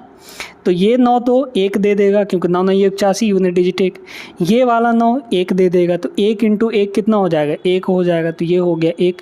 5 का पावर 4 है, अब 5 देखिए यहाँ पर ये है कि 0 1 5 और 6 अगर हैं ये यूनिट डिजिट में है तो उसका पावर कुछ भी हो आपका यूनिट डिजिट नहीं चेंज होता। यहाँ पर 5 है तो इसके पावर में चाहे कुछ भी रहे यूनिट डिजिट चेंज नहीं होगा, मतलब 5 का 5 ही रहेगा। तो टोटल इकाई अंक कितना आ गया, 5 और 2 7, 7 यूनिट डिजिट कहाँ दिख रहा है, ऑप्शन नंबर सी में, ये आपका करेक्ट आंसर होगा, ठीक है। तो यूनिट डिजिट से आपको लगाना था। छठवां सवाल देखते हैं, पाइप एंड सिस्टर्न का है, बहुत बढ़िया प्रश्न। दो पाइप ए और सी एक टैंकों को क्रमशः 10 और 15 घंटे में भर सकते हैं। यदि पाइप ए हर समय खुला रहता है और सी केवल 30 मिनट के लिए खोला जाता है तो टैंक को भरने में लगने वाला समय कितना होगा। बहुत अच्छा प्रश्न, ठीक है।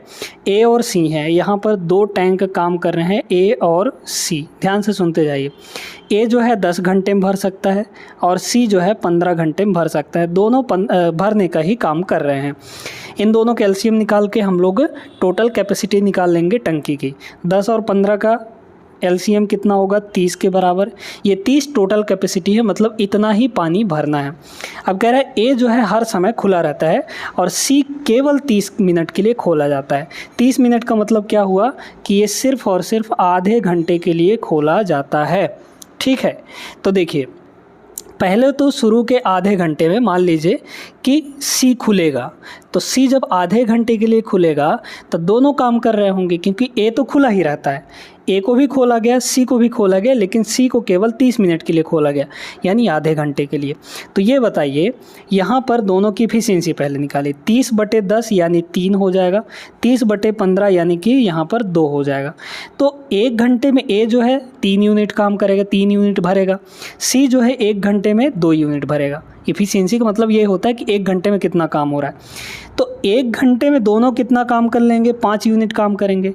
हमें चाहिए कि आधे घंटे में दोनों कितना काम करेंगे, शुरू के आधे घंटे में, ठीक है। शुरू के आधे घंटे में दोनों कितना काम कर लेंगे, तो बताइए। 1 घंटे भाई 5 यूनिट भर रहे हैं, तो आधे घंटे में कितना भरेंगे, आधा भरेंगे। आधा भरेंगे मतलब क्या हुआ, आधा भरेंगे यानी कि 2.5, यानी कि 2.5 लीटर भर देंगे, है ना। 2.5 लीटर यहाँ पर भर दिए कितने घंटे में, 1/2 आवर में दोनों मिलकर, 1/2 घंटे में दोनों मिलकर 2.5 लीटर भर दिए। अब भरना कितना है, देखिए टोटल तो 30 लीटर था, 30 लीटर में से 2.5 लीटर घटा दीजिए, 27.5 लीटर अभी भी बचा हुआ है। इस 27.5 लीटर को भरना है हमें, है ना। अब कौन भरेगा, अब सीधे सीधे कौन काम कर रहा होगा, अब सीधे सीधे ए काम कर रहा होगा, क्योंकि सी का काम ख़त्म हो चुका है, वो आधे घंटे भर चुका है अपना काम। अब ए काम करेगा, तो ए 1 घंटे में कितना काम करता है, 3 यूनिट काम करता है ना। 1 घंटे में 3 यूनिट काम करता है।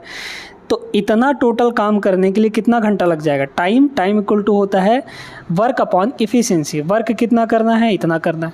इफ़िशियंसी ए की कितनी है, 3 है, तो डिवाइड बाई 3 कर दीजिए। तो देख लीजिए, इसको काटेंगे हम लोग अगर, तो कटेगा तो नहीं, वैसे इसको हम लोग क्या करते हैं, 7 2 9 9 5 14 नहीं कटेगा 3 से, है ना। तो इसका पॉइंट हम लोग हटा देते हैं। पॉइंट जैसे ही हटाएंगे तो ये बन जाएगा 275 और बटा यहाँ पर 30 हो, 3 × 10 कर लीजिए, 3 × यहाँ पर 10। 5 से काट देंगे, या फिर अभी मत काटिए, ठीक है, इसको रहने दीजिए, इसको अभी रहने दीजिए। तो यहाँ पर अब देखिए, ये तो ए द्वारा जो टाइम लगा था बाद में, आधे घंटे को छोड़कर हमें पूछा है टोटल टाइम, टैंक को भरने में टोटल टाइम। तो ए को इतना टाइम लगा बाद में, और शुरू में आधा घंटा और टाइम लगा था, है ना, दोनों आधा घंटा। तो यहाँ पर आधा घंटा और इसमें जोड़ दीजिए, तो आधा घंटा और इसमें जोड़ देंगे तो 1/2 और हो गया। देखिए इसमें 30 है ना, नीचे 30 है, तो इसमें भी 15 से मल्टीप्लाई कर दीजिए, इसमें नीचे भी 15 से मल्टीप्लाई कर देंगे। तो यहाँ भी 30, यहाँ भी 30, मतलब एलसीएम आपका आ गया 30। ये हो गया 275, 15 एकम 15, 15 और 275 जोड़ेंगे तो ये हो जाएगा 290 के बराबर, ठीक है। कट गया, है ना, 0 0 कट गया, तो 3 8 24, नहीं 3 9 27, ठीक है। 3 9 कितना हो जाएगा, 27 हो जाएगा। फिर बचेगा यहाँ पर 2, भाई 29 - 27, 2 बचेगा बटे 3। तो इतने घंटे टोटल टाइम लगेगा दोस्तों। 9 सही 2/3, ऑप्शन नंबर 3 यहाँ पर करेक्ट आंसर है। उम्मीद करते हैं समझ आया होगा। आगे चलते हैं प्रश्न नंबर 7 पर। 7वां सवाल यहाँ पर देखते हैं, बड़ा ही बेहतरीन सा प्रश्न है। अभय और भरत किसी निश्चित कार्य को 9 और 11 दिनों में पूरा कर सकते हैं। टाइम एंड वर्क का है, ठीक है। तो यहाँ पर है अभय और यहाँ पर है भरत, ठीक है। 9 दिनों में ये काम कर रहा है, 11 दिनों में ये काम पूरा कर सकता है। उन्होंने साथ में मिलकर कार्य शुरू किया और 3 दिनों के बाद भरत ने काम छोड़ दिया। अभय शेष काम को कितने दिन में पूरा करेगा, जो बचा हुआ काम है उसको कितने दिन में पूरा करेगा।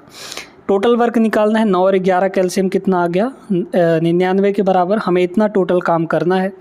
99/9 करेंगे मतलब 11 आएगा, तो इफ़िशियंसी दोनों की निकल गई है ना। और 99/11 करेंगे ये 9 आ जाएगा, तो इफ़िशियंसी दोनों का आ गई ना। अब देखिए यहाँ पे कह रहा है उन्होंने साथ में मिलकर काम शुरू किया और 3 दिन बाद भरत ने काम छोड़ा। 3 दिन तक दोनों ने साथ में काम किया, क्योंकि 3 दिन बाद ना छोड़ रहा है, तो 3 दिन तक दोनों साथ में काम करेंगे।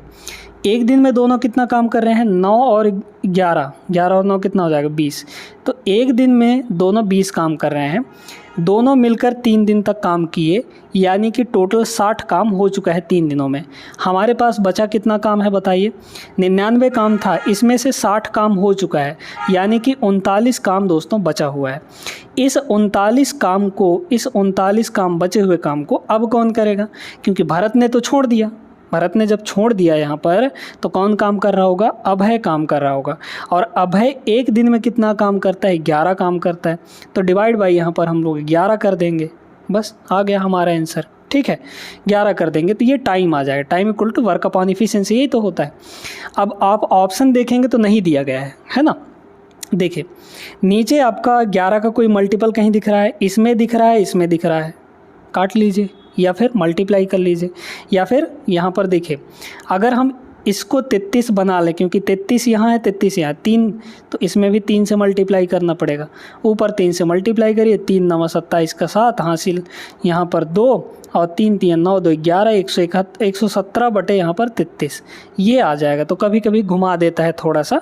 Option number A is the correct answer. आगे चलते हैं। अब इस सवाल को देखें। इस सवाल के कई सारे तरीके हैं। डिविजिबिलिटी रूल आता है तो उससे लगाइए, नहीं आता तो फिर एलसीएम निकालना पड़ेगा आपको, है ना। क्या कह रहा है, वह सबसे छोटी संख्या ज्ञात कीजिए जिसे 36, 45 और 54 से विभाजित करने पर प्रत्येक स्थिति में शेषफल कितना बचना चाहिए, 3 के बराबर। हर एक केस में चाहे हम किसी से डिवाइड करें तो शेषफल कितना बचे, 3 के बराबर बचे। पहला तरीका देखिएगा। दूसरा तरीका और भी सिंपल है दोस्तों, ठीक है, बड़े ध्यान से समझते जाइएगा। पहला तरीका क्या है, पहले तो हम ये निकालेंगे कि भाई 36, 45 और 54 इन तीनों से कटने वाला कौन सा नंबर आएगा। तो यहाँ पर है हमारे पास 36, 45 और यहाँ पर 54, ठीक है। कटने वाला नंबर एलसीएम ही होता है इनका, है ना। तो पहले डिवाइड होने वाला नंबर निकाल लीजिए। पहले तो कॉमन लीजिए, एलसीएम निकाल रहे हैं। कॉमन क्या है यहाँ पर, 18 नहीं 9 कॉमन है। तो यहाँ बचा 4 आपका, फिर यहाँ बचा 9 पंजे 45, 9 छक्के 54। देखिए इन दोनों का एलसीएम कितना आएगा, 12 के बराबर। 4 और 6 का एलसीएम 12, 12 और 5 का एलसीएम कितना आ जाएगा, 12 पंचे 60 होगा। तो यहाँ इन तीनों का एलसीएम आ गया 60, और बगल में यहाँ पर 9 है, तो 9 छक्के 54 यानी 540, ठीक है। तो ये जो नंबर है ये आपका कटने वाला नंबर है। हमें शेषफल 3 चाहिए, हमें रिमाइंडर कितना चाहिए। इससे काटेंगे 540 को तो कुछ नहीं बचेगा, 45 से काटेंगे इसको तो कुछ नहीं बचेगा, कट जाएगा। 54 से काटेंगे इसको तो कुछ नहीं बचेगा, कट जाएगा। लेकिन हमें तो रिमाइंडर 3 चाहिए हर एक केस में, तो बस इसमें 3 जोड़ दीजिए, ठीक है। तो 540 प्लस यहाँ पर 3 यानी कि 543। ऑप्शन नंबर डी यहाँ पर राइट आंसर है। अब देखिए दूसरा तरीका, डिविजिबिलिटी वाला क्या तरीका है, यहाँ पर सुनते जाइए। यहाँ पर ये कह रहा है कि भाई शेषफल 3 बचना चाहिए, मतलब हमारा जो भी सही आंसर होगा उसमें 3 एक्स्ट्रा जुड़ा होगा। तो सभी ऑप्शन में से 3 3 घटा लीजिए। इसमें 3 घटाएंगे तो कितना बचेगा हमारे पास, 534 बचेगा कि नहीं। इसमें अगर हम 3 घटा दें तो 3 घटाएंगे तो 526 हो जाएगा। कितना हो जाएगा, 526 हो जाएगा। इसमें अगर 3 घटाएंगे तो 544 होगा, ठीक है, 544 हो जाएगा। इसमें अगर 3 घटाएंगे तो 540 होगा। अब जो भी नंबर होगा सही वाला हमारा, वो इन सब से कटेगा, 36 से भी, 45 से भी, 54 से भी।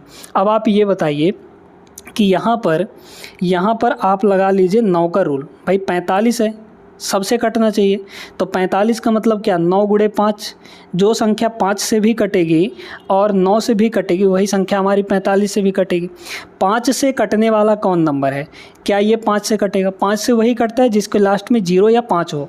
इसके लास्ट में 0 5 नहीं है, ये ऑप्शन नहीं होगा। इसके लास्ट में 0 5 नहीं है, ये ऑप्शन नहीं होगा। इसके लास्ट में 0 5 नहीं है, ये ऑप्शन नहीं होगा। इसके बचा हमारे पास 3 ऑप्शन, तो रद्द हो गए हैं, मतलब उनका कोई वैलिड नहीं है।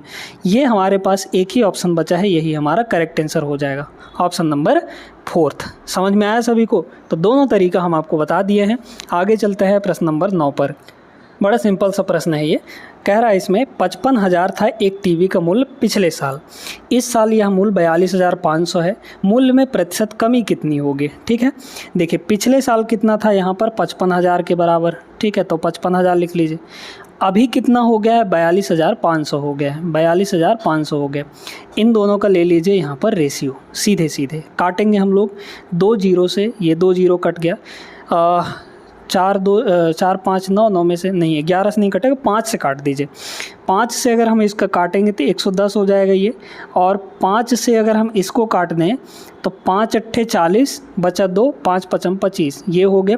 फिर कटेगा क्या? फिर 5 से कटेगा, है ना, फिर 5 से ये कट जाएगा, 5 से काटिए इसको तो 5 दूना 10, ठीक है, फिर 5 दूना 10, ये हो गया, और इसको 5 से काटेंगे तो 17 पचे 85, मतलब 22 से 17 हो चुका है, 22 से 17 हो चुका है।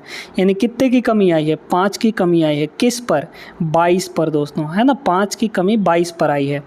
तो 5/22 होगा, इसको परसेंटेज में बदलना है तो 100% से मल्टीप्लाई कर लीजिए, काट लीजिए। यहाँ पर 11 से कटेगा, 11 दूना 22, मतलब सॉरी 2 से कटेगा, ये हो जाएगा 50, है ना। काटेंगे यहाँ पर, मल्टीप्लाई करेंगे तो 5 पचम 25, 250 हुआ। 250 डिवाइड बाई 11 करिए तो 11 दूना 22 बचा, फिर यहाँ पर कितना? 11 दूना 22, 3 बचा, तो यहाँ पर आ गया 30, फिर 11 दूना 22, तो 22 पॉइंट समथिंग आएगा। 22 पॉइंट समथिंग कहाँ है? ऑप्शन नंबर ए में। बस इसके आगे करना ही नहीं है आपको, हमें पता चल गया कि 22 पॉइंट समथिंग होगा, तो एक ही ऑप्शन में है ये। क्लियर है? आगे चलते हैं। ये सवाल देखिए, ये बड़ा तगड़ा सवाल है क्योंकि इसमें वैल्यू बहुत बड़ा दिया गया है। एक घन का आयतन यानी volume of a cube is given by this, है ना। इसके भुजा की लंबाई, भुजा मतलब साइड के लेंथ का डबल कितना होगा? ठीक है, मान लीजिए कि एक हमारा है यहाँ पर क्या, डबल पूछा गया है ना, डबल पूछा गया है। तो देखिए पहले तो हमारा वॉल्यूम इतना है, तो वॉल्यूम का मतलब साइड हमारा ए अगर है तो वॉल्यूम कितना हो जाएगा? ए क्यूब हो जाएगा। ए क्यूब इज इक्वल टू यहाँ पर दिया है 658,503, ये दिया गया है। क्लियर है? फिर यहाँ पर ए निकालना है तो ए क्यूब इधर लग जाएगा क्यूब रूट, है ना, इसका क्यूब रूट हमें चाहिए 658,503, है ना, इसका क्यूब रूट हमें चाहिए, और फिर इसका डबल भी हमें चाहिए यहाँ पर। अब यहाँ पर थोड़ा है मुश्किल, इसलिए इसको यूनिट डिजिट से करेंगे। ठीक है, बड़े ध्यान से समझते जाइए। ऑप्शन को पहले देखिए, ये जो सारे वैल्यू दिए गए हैं ये आपके लंबाई के 2 गुने दिए गए हैं, क्योंकि हमको पूछा क्या था? लंबाई का 2 गुना पूछा था। मतलब ये भी लंबाई का 2 गुना है, ये भी लंबाई का 2 गुना है, ये भी लंबाई का 2 गुना है, ये भी लंबाई का 2 गुना है। तो पहले लंबाई देखिए, इसका आधा अगर हम लोग करेंगे तो पॉइंट कितना आ जाएगा? आधा करेंगे तो 43 आएगा, है ना। तो ये लंबाई आ गया हमारा, मतलब ए आ गया, साइड आ गया। इसका आधा करेंगे तो ये हो जाएगा 42, इसका आधा करेंगे तो 8 और 3 ये हो गया। इसका आधा अगर हम लोग करेंगे तो 2 अट्ठे 16, ठीक है, फिर बचा 1 तो 14 हो गया, 2 सत्ते 14। ये ए की वैल्यू है ना, सभी ए की वैल्यू है। तो आप इसको यहाँ पर, इसको ऐसा मत करिए यहाँ पर। अब आप ए की वैल्यू सब जगह रख के देखिए, यूनिट डिजिट 3 किस में मिलेगा? क्यूब करने पर 3 कहाँ मिलेगा? यहाँ पर पहला है 3, तो यूनिट डिजिट 3 है क्योंकि ये सारी ए की वैल्यू है ना। जो सही होगा वो हमारा इसमें फिट हो जाएगा। तो यूनिट डिजिट यहाँ 3 है, तो 3 का क्यूब कितना आएगा? 3 का क्यूब इकाई अंक कितना बनाएगा? 3 दिया 9, ठीक है, 9 3 27, मतलब इकाई अंक 7 बनाएगा। लेकिन जबकि यहाँ पर यूनिट डिजिट 3 है, पहला ऑप्शन नहीं होगा। 2 है यहाँ पर, 2 का क्यूब करिए 8 आता है, लेकिन यहाँ पर तो 3 है, ये वाला भी ऑप्शन नहीं होगा। यहाँ 3 है तो 3 का क्यूब कितना होता है? 27 मतलब यूनिट डिजिट 7, जबकि हमें 3 चाहिए, ये भी आंसर नहीं होगा। यहाँ 7 है दोस्तों, 7 का क्यूब कितना होता है? 7 गुना 7 गुना 7, इकाई अंक निकालिए, 7 सत्ते 49 और 9 गुणे 7 यानी 63। 63 का मतलब 3, यूनिट डिजिट 3 आया कि नहीं? तो ये वाला हमारा आंसर हो जाएगा, मतलब ऑप्शन नंबर 4th। समझ में आया सभी को? उम्मीद करते हैं क्लियर हो गया होगा। जब ऐसे बड़े बड़े कैलकुलेशन दे तो आप उनमें जूझने से बेहतर है कि यूनिट डिजिट लगाइए दोस्तों। कभी कभी यूनिट डिजिट से बहुत जल्दी आंसर आ जाता है। अगला सवाल देखिएगा, यहाँ पर बहुत बेहतरीन सवाल है। आप यहाँ पर तो आंसर दिया ही गया है, आपको टिक किया ही गया है, क्योंकि ये हम टेक्स्ट बुक से डाउनलोड किए हैं तो वहाँ पर आपको आंसर दे ही जाता है। फिर भी आप ऐसा समझिए कि आपको इसका आंसर नहीं पता है और थोड़ा सोचिए। आपको इसमें बोला गया है निम्न में से कौन सा कथन सही नहीं है। ठीक है, सही नहीं है। इंग्लिश वाले में अलग है, यहाँ पर हिंदी वाले में अलग है। ऑप्शंस वही हैं बट उनका जो नंबरिंग है वो अलग अलग कर दिया गया, बस इतना फ़र्क है। ठीक है, पहला ऑप्शन देखिए, यदि किसी संख्या के अंकों का योगफल 3 या 9 से डिविजिबल है तो वह संख्या 3 या 9 से डिविजिबल होगी। ये बिल्कुल सही बात है। 3 और 9 का जो डिविजिबिलिटी रूल है यही कहता है कि अगर डिजिट का सम 3 या 9 से डिवाइड हो जाएगा तो वो नंबर भी 3 या 9 से डिवाइड हो जाएगी। क्लियर है? तो ये वाला तो हमारा सही है। ठीक है, इसमें पहला और इसमें ये वाला हमारा हो जाएगा। ठीक है, पहला तो सही है। दूसरा कह रहे हैं यदि किसी संख्या के अंकों का योगफल 3 से विभाज्य है, 3 से डिविजिबल है और इकाई का अंक कोई सम संख्या है तो वह संख्या 6 से डिवाइड होगी। देखिए 6 का डिविजिबिलिटी रूल ये कहता है भैया कि 6 को हम 3 और 2 लिख सकते हैं, मतलब 3 गुणे 2। 3 का रूल तो हमें पता है ना, अंकों का योग 3 से कटना चाहिए, बता ही रखा है। और 2 का रूल क्या कहता है, लास्ट का डिजिट इवन होना चाहिए। भाई लास्ट में कोई इवन नंबर आ गया, सम संख्या आ गया तो वो 2 से कट ही जाएगा। तो जो संख्या 2 से भी कटे, 3 से भी कटे, वही संख्या ना 6 से कटेगी। इसका मतलब एक संख्या है वो 3 से भी कट रहा है, उसके इकाई का अंक यूनिट डिजिट इवन भी है, मतलब वो 2 से भी कट रहा है। तो 3 और 2 से कटने वाला तो 6 से कटेगा ही कटेगा। ठीक है, तो मतलब सेकंड वाला भी यहाँ पर सही है। हमें ये बोलना है कौन सा सही नहीं है। ठीक है, अब देखते जाइए, यदि किसी संख्या के अंकों का योगफल 11 से कट जाता है तो 11 से विभाज्य होगी। ये गलत है। 11 का रूल, डिविजिबिलिटी रूल, ये नहीं होता है। सिर्फ ये डिविजिबिलिटी रूल पर बेस्ड सवाल था तो यही आपका करेक्ट आंसर हो जाएगा, मतलब इस सवाल का करेक्ट आंसर, क्योंकि जो सही नहीं है ना, तो ये वाला हो जाएगा। Option number 3 is the correct answer. अगर इंग्लिश में देखा जाए तो ये वाला होगा। क्लियर है सभी को? इसमें देखिए, यदि किसी संख्या की इकाई स्थान का अंक 5 या 0 है तो वो 5 से डिविजिबल है। ये तो सही बात है। लास्ट में 0 या 5 होगा तो 5 से डिवाइड हो जाएगा, सही बात है ना। तो जो सही नहीं है वो ये वाला है। क्लियर है? आगे चलते हैं, देखते हैं यहाँ पे 12वां क्वेश्चन। बड़ा सिंपल सा प्रश्न है ये। इसमें सबसे बड़ा पूछा गया है, बड़ा मतलब ग्रेटेस्ट, कौन सा फ्रैक्शन होगा, है ना। चाहे तो आप फ्रैक्शन में बदल कर भी कर सकते हैं, लेकिन फ्रैक्शन में मत बदलिए, इनको एक्सपेंड कर लीजिए। एक्सपेंड करेंगे, देखिए इसको एक्सपेंड करेंगे तो क्या होगा, आप सभी जानते हैं कि जितने डिजिट पर बार लगा होता है वो रिपीट करने लगता है ना। तो ये हो जाएगा 0.0 पर तो बार नहीं लगा है, 7 पर सिर्फ बार लगा है, इसलिए ये 7 7 7 7 ये चलता जाएगा, है ना। इसको देखिए, ये तो सीधे सीधे 0.7 ही है, इसमें कुछ नहीं करना। इसको देखें, ये हो जाएगा 0.07 07 07, इस तरीके से ये रिपीट होता जाएगा। क्लियर है? इसको अगर देखा जाए तो 0.7777 यहाँ पर ये हो जाएगा। अब आप इसमें अंदाज़ा लगा सकते हैं, अंदाज़ा क्या, दिख ही रहा साफ साफ कि कौन सबसे बड़ा होगा।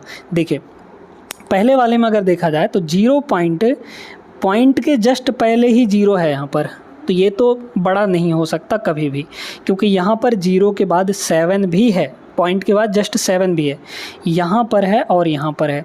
ये दोनों तो नहीं होंगे बड़े, छोटे होंगे।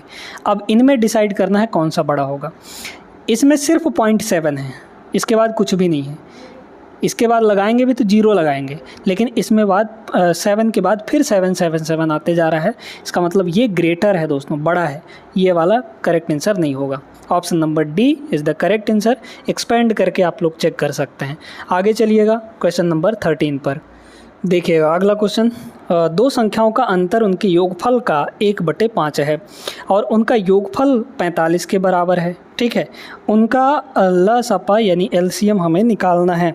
दो संख्याओं का जो डिफरेंस है, हम लोग यहाँ पर देखते हैं कि दो संख्याएं ए और बी हैं, तो a प्लस बी हमें दिया गया है किसके बराबर, 45 के बराबर। ठीक है, हमें a माइनस बी चाहिए, तो a माइनस बी कितना हो जाएगा बताइए। तो a माइनस बी डायरेक्टली निकाल लेंगे हम लोग। कैसे, जो डिफरेंस है वो सम का 1/5 है। सम कितना है हमारा 45, 45 का कितना है 1/5, बस आ गया। ये कितना आ गया 9 के बराबर।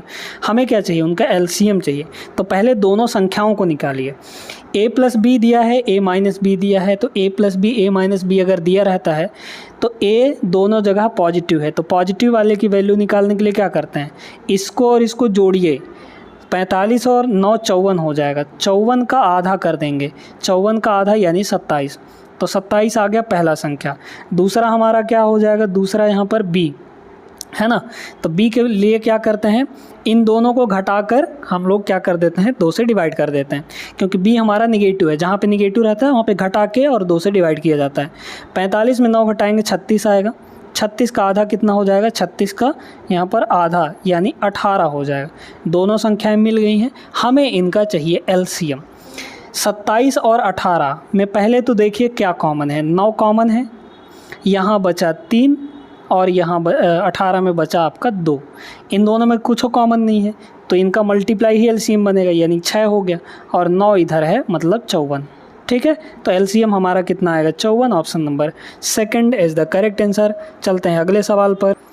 अगला सवाल देखिएगा, बेहतरीन है, रेलगाड़ी वाला सवाल है। एक 120 मीटर लंबी रेलगाड़ी विपरीत दिशा में 8.5 की चाल से चल रहे एक व्यक्ति को 12 सेकंड में पार करती है। रेलगाड़ी की चाल कितनी होगी। रेलगाड़ी इधर जा रही है दोस्तों, ठीक है, किसी स्पीड से, मान लीजिए x हो गया। एक व्यक्ति इधर आ रहा है, किस स्पीड से, क्योंकि विपरीत दिशा में बोला गया है, किस स्पीड से आ रहा है 8.5 के स्पीड से आ रहा है ना।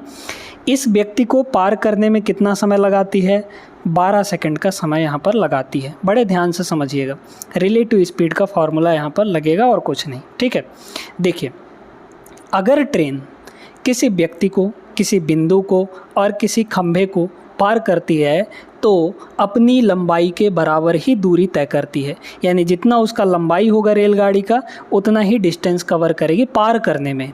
ठीक है, लेकिन अगर वही रेलगाड़ी किसी ब्रिज को, किसी पुल को, किसी सुरंग को यानी टनल हो गया, किसी प्लेटफॉर्म को, जिनकी लंबाई थोड़ी बड़ी होती है, ठीक है, रेलगाड़ी की लंबाई के रिस्पेक्ट में अगर देखा जाए तो उनकी लंबाई अगर बड़ी है तो वहाँ पर जो डिस्टेंस कवर होगा उसको पार करने में, जैसे एक प्लेटफॉर्म को पार कर रही है तो वहाँ पे डिस्टेंस क्या होगा, लंबाई ऑफ द ट्रेन और लंबाई ऑफ द प्लेटफॉर्म, यानी दोनों की लंबाई का सम होगा डिस्टेंस। ठीक है, लेकिन यहाँ पर डिस्टेंस क्या होगा, क्योंकि एक व्यक्ति को पार कर रही है तो डिस्टेंस इक्वल टू क्या होगा, लेंथ ऑफ ट्रेन, है ना, लेंथ ऑफ ट्रेन। और लेंथ ऑफ ट्रेन कितना है 120 मीटर, 120 मीटर ये हो गया। अब सुनते जाइएगा, यहाँ पर आप सभी जान गए कि ये विपरीत दिशा में जा रहे हैं। विपरीत दिशा में हमेशा जो रिलेटिव स्पीड होता है वो जुड़ के आता है, एक ही डायरेक्शन में घट के आएगा, विपरीत दिशा में जुड़ के आएगा रिलेटिव स्पीड। इसका स्पीड x है, ठीक है, और व्यक्ति की स्पीड 8.5 है, दोनों विपरीत दिशा में जा रहे हैं इसलिए जुड़ कर आएगा। तो ये हो गया speed. Speed is equal to होता है डिस्टेंस अपॉन टाइम। डिस्टेंस कितना कवर करेगी पार करने में, 120 मीटर। ठीक है, कितने सेकंड में, 12 सेकंड में। ये हो गया 12। ये मीटर पर सेकंड में आएगा दोस्तों, मीटर पर सेकंड में आएगा, लेकिन ये जो 8.5 है ये किलोमीटर पर आवर में है कि नहीं, मतलब x भी हमारा किलोमीटर पर आवर में होगा तभी तो ये दोनों जुड़ेंगे। इसका मतलब हमको इस वाले वैल्यू को हमें किलोमीटर पर आवर में चेंज करना पड़ेगा। तो किलोमीटर पर आवर में चेंज करने के लिए क्या करते हैं, 18/5 से मल्टीप्लाई कर देते हैं, और अगर मीटर पर सेकंड में बदलना हो तो 5/18 से मल्टीप्लाई करते हैं। काट दीजिए, 12 दहाई 120 है ना, और 10 से ये कट जाएगा, अब 5 से 2 बार में, 18 दूना 36, ये आ गया 36।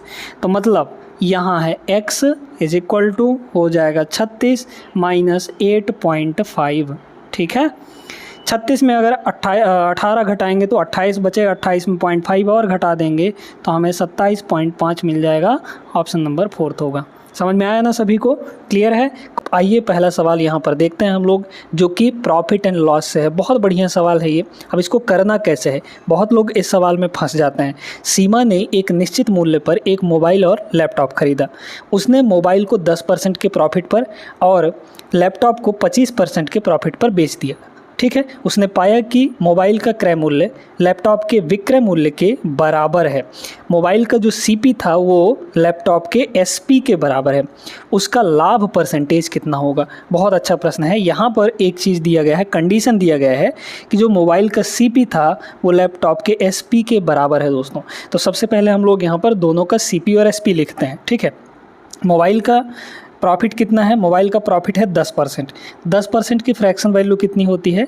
1/10 होती है ना। यानी कि 10 का ख़रीदा और 1 का प्रॉफिट लिया। प्रॉफिट यहाँ पर दिख रहा है ना, तो यहाँ पर लिखिए सीपी और यहाँ पर लिखिए आप एसपी। तो बात करते हैं यहाँ पर सीपी और एसपी के। पहले मोबाइल के बारे में, तो मोबाइल का सीपी कितना है? 10 है यहाँ पर, ठीक है। तो एसपी कितना होगा? 10 पर 1 का प्रॉफिट लिया है, यानी कि 11 में बेचेगा, ठीक है। 10 पर 1 का प्रॉफिट लेके 11 में बेचेगा। इसके बाद बात करते हैं यहाँ पर लैपटॉप के बारे में। लैपटॉप प्रॉफिट कितना है यहाँ पर?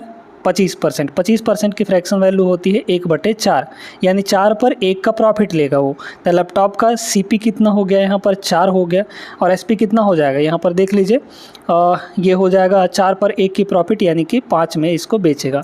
अब इसमें ध्यान देना है, मोबाइल का जो सीपी है वो लैपटॉप के एसपी के बराबर होना चाहिए।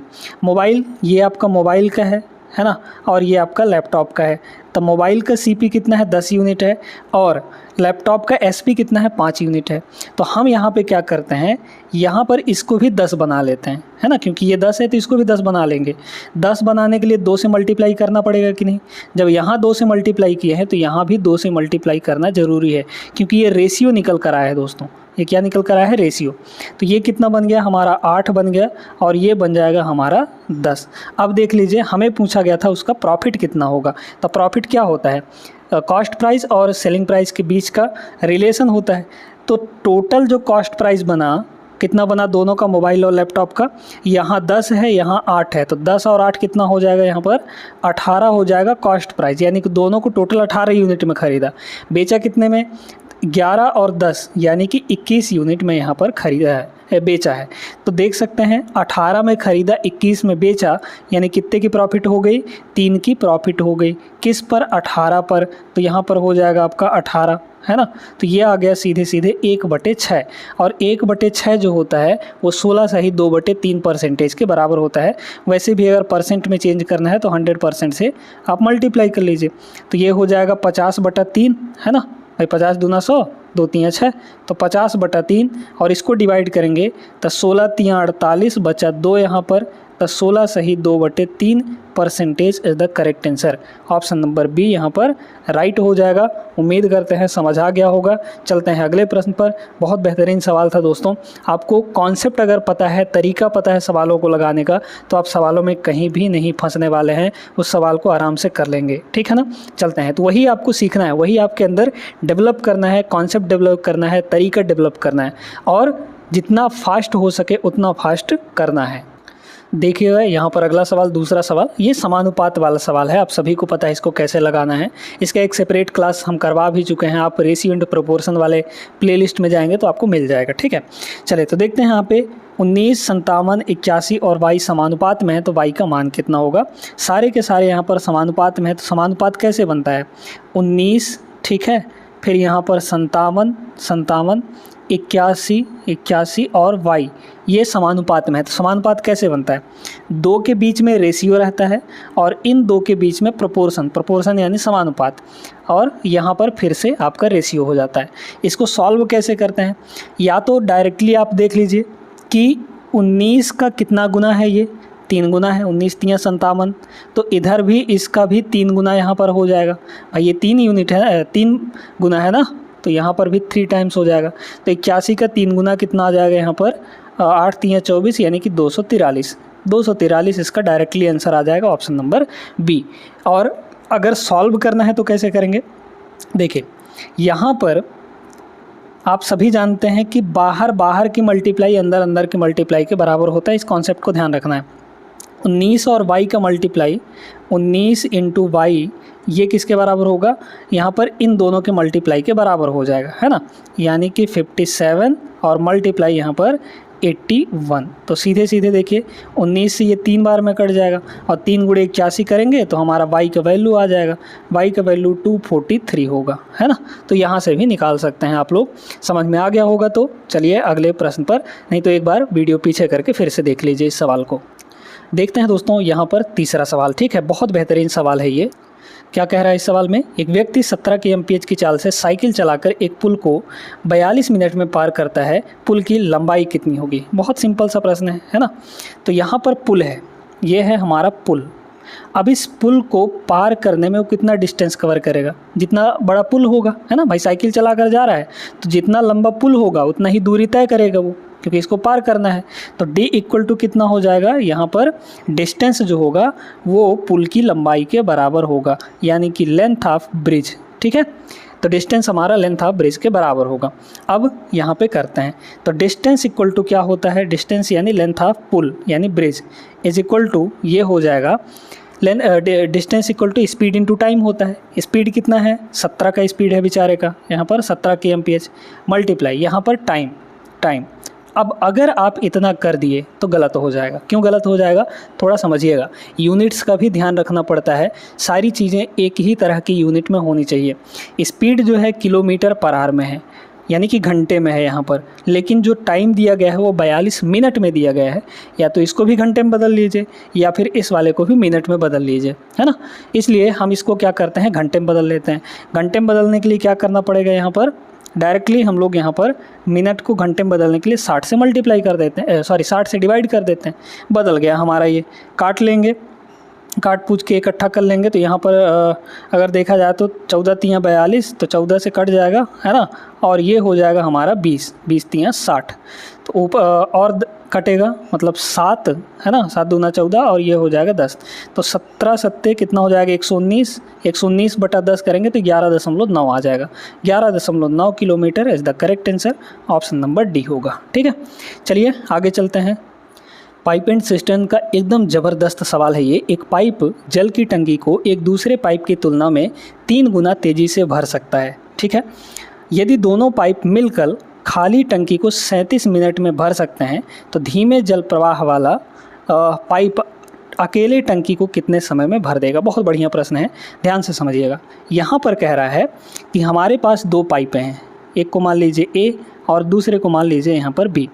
कह रहा है कि एक पाइप जो है, पहली पाइप, वो दूसरे पाइप की तुलना में 3 गुना तेज़ी से भर सकता है, 3 गुना तेज़ी से काम कर सकता है।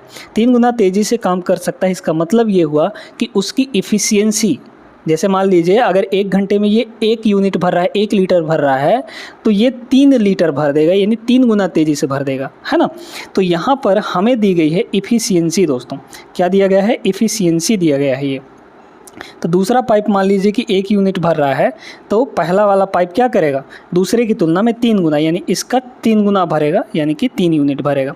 तो इफ़िशियंसी आ गया 1 और 3 का।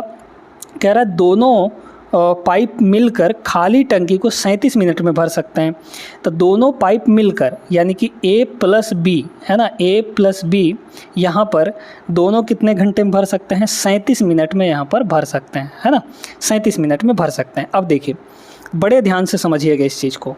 आप सभी जानते हैं कि जो काम होगा, वर्क होगा, वो क्या होगा, वर्क होगा वो इफ़िशियंसी इनटू टाइम होगा, है ना, क्योंकि time equal to work upon efficiency होता है। तो इफ़िशियंसी मल्टीप्लाइड बाय यहाँ पर टाइम। आपको कुछ नहीं पता है तो सीधे फार्मूले से आप समझिए, नहीं तो लॉजिक लगाना है तो ऐसे समझिए।